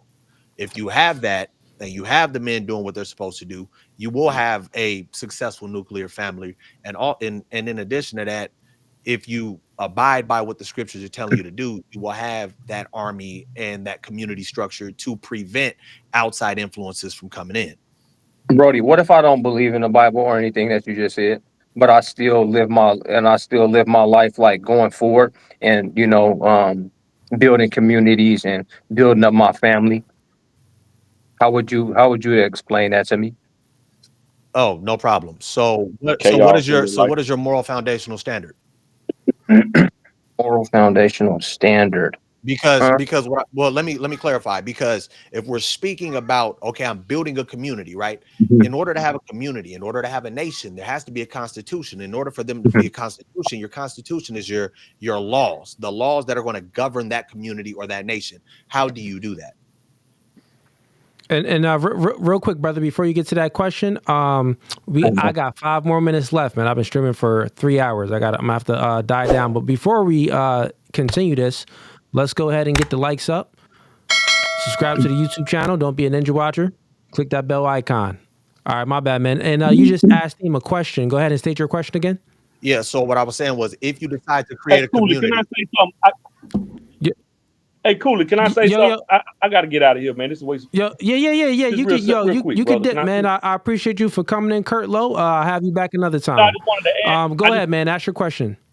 So yeah, he was saying my moral standards. Like the whole conversation was like, I guess, about like racism or something. I came in like a little bit late. I don't think it wasn't about racism. No. I mean, I have seen a lot of racism like in the chat, but I just don't think that it's all more. I don't think it's a lot about racism more than it is like classism. That's what I always think about the nation. So I think that classism and all the black people are like at the bottom. Call yourself black, call yourself melanated, whatever the case may be. They're always at the bottom. They're always broke. They're always poor. You know, they're always I spending billions of dollars. don't completely agree, and I'm gonna tell you why. Because Mhm. African Americans are always at the bottom, not Africans. Africans that come to America, they don't have that issue. So it's not black people, it's African Americans. So to a degree, there is still some race that plays a part in that, because Cooley was speaking, oh, you have a victim mindset if you feel that way. But the fact of the matter is, even though certain things are written in law, there are certain things that, like, for example, banks are still doing. But aren't laws Redlining still occurs. man-made though? Aren't Say it laws again? man-made? Aren't laws man-made and man enforced? Yes, absolutely. But like, who gave us those laws then? What do you mean? Who gave us those laws? If they're man-made and man You're enforced, speaking like to the federal statutes and state statutes in America. yeah, I guess. I mean, if all laws are man-made and man enforced, you know, who originated them, who created them, and who are we? Like, what's to stop us from breaking laws? Fear. 10 Commandments. 10 But Commandments. what if I don't believe in the Ten Commandments? Those are Though? divine laws. He's That's speaking divine, to statutes and codes and ordinances. He's speaking But to yeah, even laws. What's the, you know, one day somebody had to walk into somebody else's home and take something up out of there for another man to say, look, man, you can't walk into homes and take something up out of there. It's called stealing. It's called robbery. It's called you know, it's called something. All the laws, to me, it came from a man. So but then here's the y'all to my point even him. earlier, But hold on, you're bro. right, Like but even him, he go said ahead. the 10 Commandment, and then I don't even believe in that. You know what I mean? So how would you explain that? No problem. Like, So you for don't instance, believe in the for- Ten Commandments. Hold on real quick, brother. Hold on real quick. So you don't believe in the Ten Commandments? Maybe I do, maybe I don't, bro. But for the sake of conversation, what if I don't believe in that? What if I'm just simply not rocking with that style and I want to live life how I want to live life? I teach my family good things. Me and all my kids do MMA and we play football. We live a great life. You know what I mean? I help children 5th through 12th grade learn AI and tech and So coding. here's my Cool. question. I do all those things, but That's it's beautiful. all That's based off beautiful, like by the the way. Bible and stuff. No, that's You dope. like, So, you but here's teach my them not question, to right? steal, Because right? Would you teach hold them not to on, brother. steal, not to lie? So here's the question. Like, would you One teach mic at a your kids- time, yo. Sorry. Right. Well, me and him was having a You next, dialogue. yeah, you next, bro. But yo, and once again, yo, we got about 3 more minutes left, man. I'm about to wind down stream, okay? So, Okay. Yeah. I mean, if So- people want to do like last thoughts on this topic, I guess we can wrap up. For sure. Real quick. So here's my question: how do you determine what is right and what is wrong? Because By you're what saying you feels teach like your and family all of these what good guides me things. more towards the light and what, you know, and what guides my I don't feel good as a man if I punch a little kid in the face. I don't think any of us do, but I feel good when I teach a child something. I'll hand them a laptop and show that they can run their imagination across the internet. That makes me feel good. I start to feel good. I feel better in my life. I feel stronger. You know what I mean? So yeah, what he's getting to is because then you can have things that feel good, but that's negative. Absolutely. So he wants to know, like, what is your epistemology rooted in? Where does your knowledge and your morals, where is it grounded in? Exactly. Is it going to be grounded in some type of faith? Because I spoke to you before, Spin City. You definitely believe in a higher power, but it's just not rooted in religion itself. yeah, it's not rooted in religion, bro. So yeah, that's how it is, and that's why I question like that. Because sometimes we'll get up here and do our debate, but too many of us believe the same thing. So I always, you know, I'll do the more devil's advocate type of thing, bro. To where, how could you explain this to a non-believer? How could you explain this to this person? Because I think that's how we push our communities and our cultures forward. It's more about classism than it is racism, because I have millionaire partners as white boys, and you know we enjoy a good life. But all in all, bro, that's what I be doing. That's what I be talking about, and that's why I question like this. Right. So my stance is that classism and racism are to a degree intertwined, and here's why I say that. Because the fact of the matter is, I have a couple of friends, both black and white, that are 6- and 7-figure individuals, right?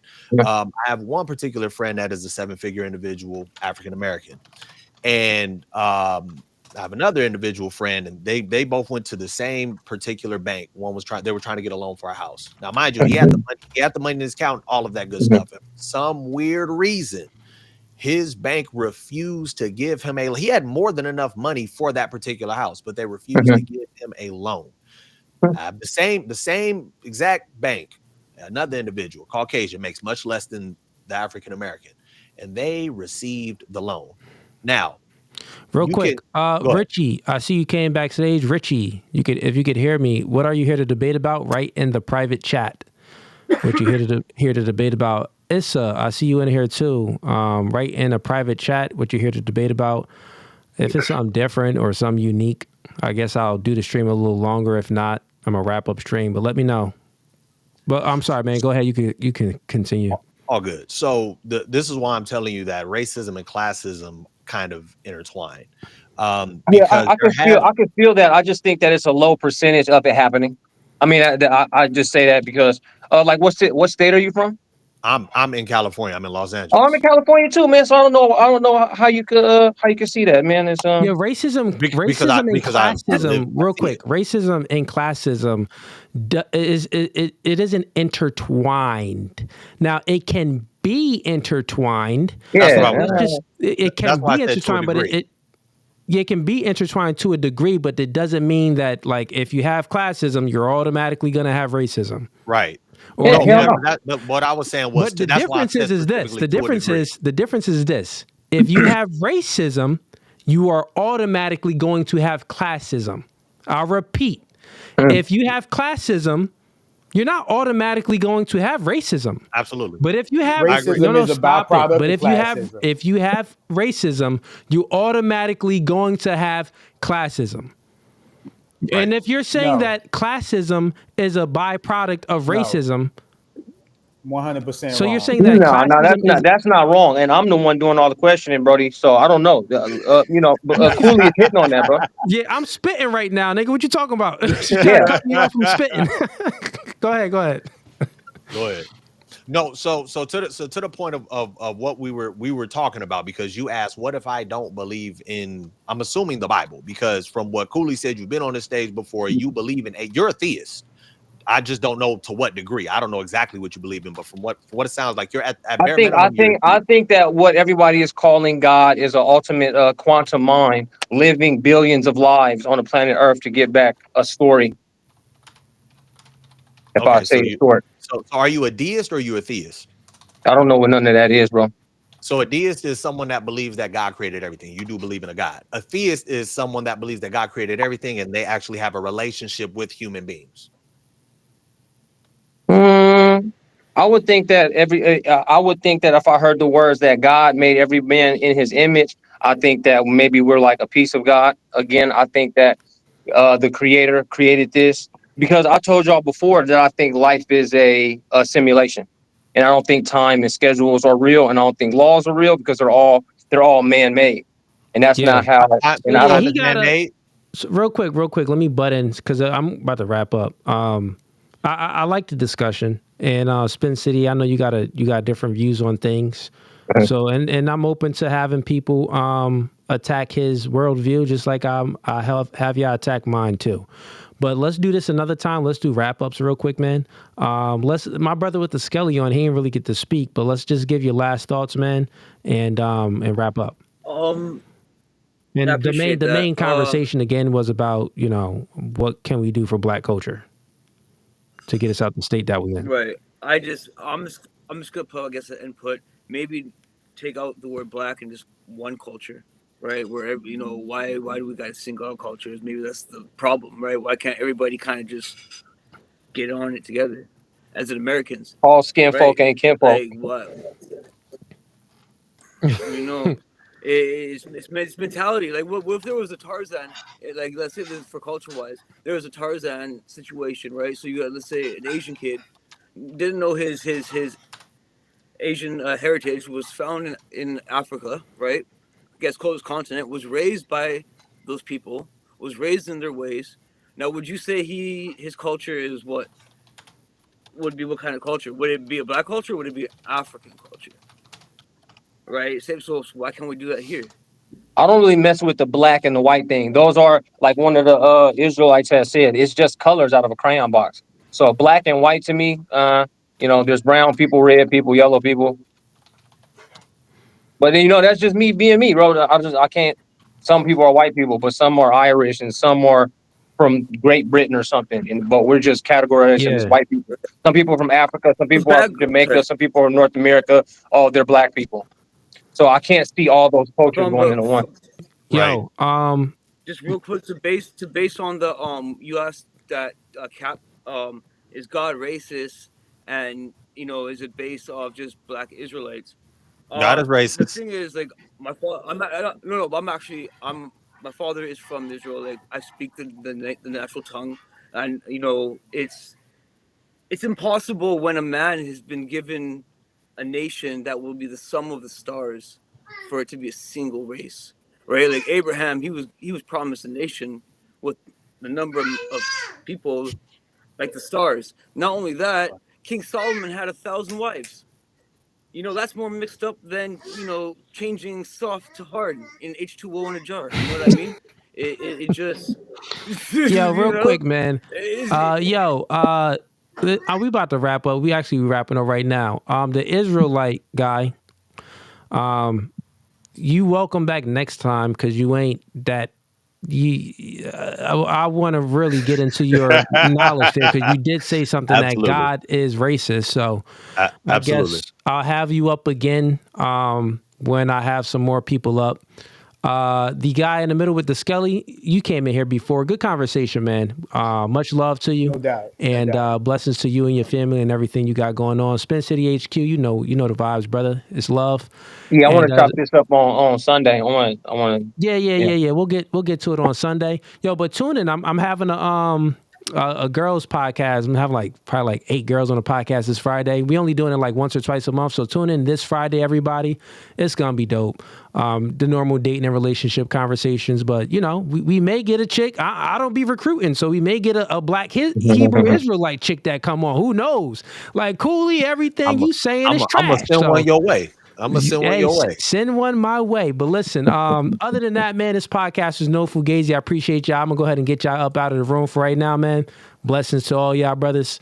But yo, tune in this Friday. We doing got a girl panel, girl show, probably 6 to 8 chicks coming on. Who knows how many is coming on? But that's gonna be this Friday we going live at 9 p.m. Eastern Standard Time. So tune in. If you ain't got no plans Friday, just watch the podcast live, support the show. It's going to be dope. Other than that, man, I gave y'all 3 hours of my time. Y'all barely even sent in any super chats, but it is what it is. Let me go ahead and get to those super chats, actually, real quick. Okay, we got a Liberty card holder sends in $2. A black man cannot be racist by definition. No, that is 100% wrong. You are a loser and you have low IQ. Fred sends in $5. Hey, I'm a childhood friend of a GRL Hebrew and would like to get in this debate. I don't classify as a certain religion and have some input. Okay. Fred, Sunday, man. Come on in. We got War Pig Gaming, sends in $2. At No Fugazi, Andrew Wilson, W wants in, bro. At No Fugazi, Andrew Wilson wants in, bro. Yeah, he could have came on stream. He never came in. Let me see if he sent me a message at all.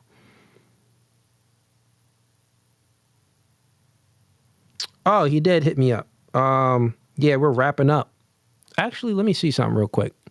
Let me see if he's still live. You got some people in here, and you got some Hebrew Israelites in here too. Let me see. Yeah, I'm wrapping up. We'll do it another time. But yeah, I didn't even know that he did hit me up too. He messaged me, said, "Yo, you got room for me?" Yeah, Andrew, I did have some room for you earlier. I had some room for you, man. I would have brought you up right away. Next time, Drew, if you're watching this, man, just join right in. And anyone that's a supporter of Andrew, just tell him to join right in, and I'll bring him on up. Let's see here. The next super chat we got is Christian Munez sends in $2. Andrew Wilson trying to get in. Okay, now I'm seeing that. I wasn't even seeing that before. Fred sends in $2. I would like to input on this debate. I would like to input. Okay, you want to input. Yeah, man, I'm wrapping up stream. tune in next time. It's going to be, the next debate night is going to be this Sunday, but I am doing a full panels girls show this Friday. So just tune in next. If you want to do debating, you like debate night more than the girl shows, then you just got to tune in Sunday. Remember, debate nights is every Sunday and every Wednesday. We go live at around 7 p.m. or 8 p.m. Girl shows is Fridays, but it's like once a month or like twice a month. So yeah, I'll see that. But it's like every other Friday, pretty much, the girl shows. But other than that, man, this podcast is no Fugazee. Appreciate everyone supporting. No Fugazee. Fugazi. We up out of here, man. Peace. Tune in this Friday. We out.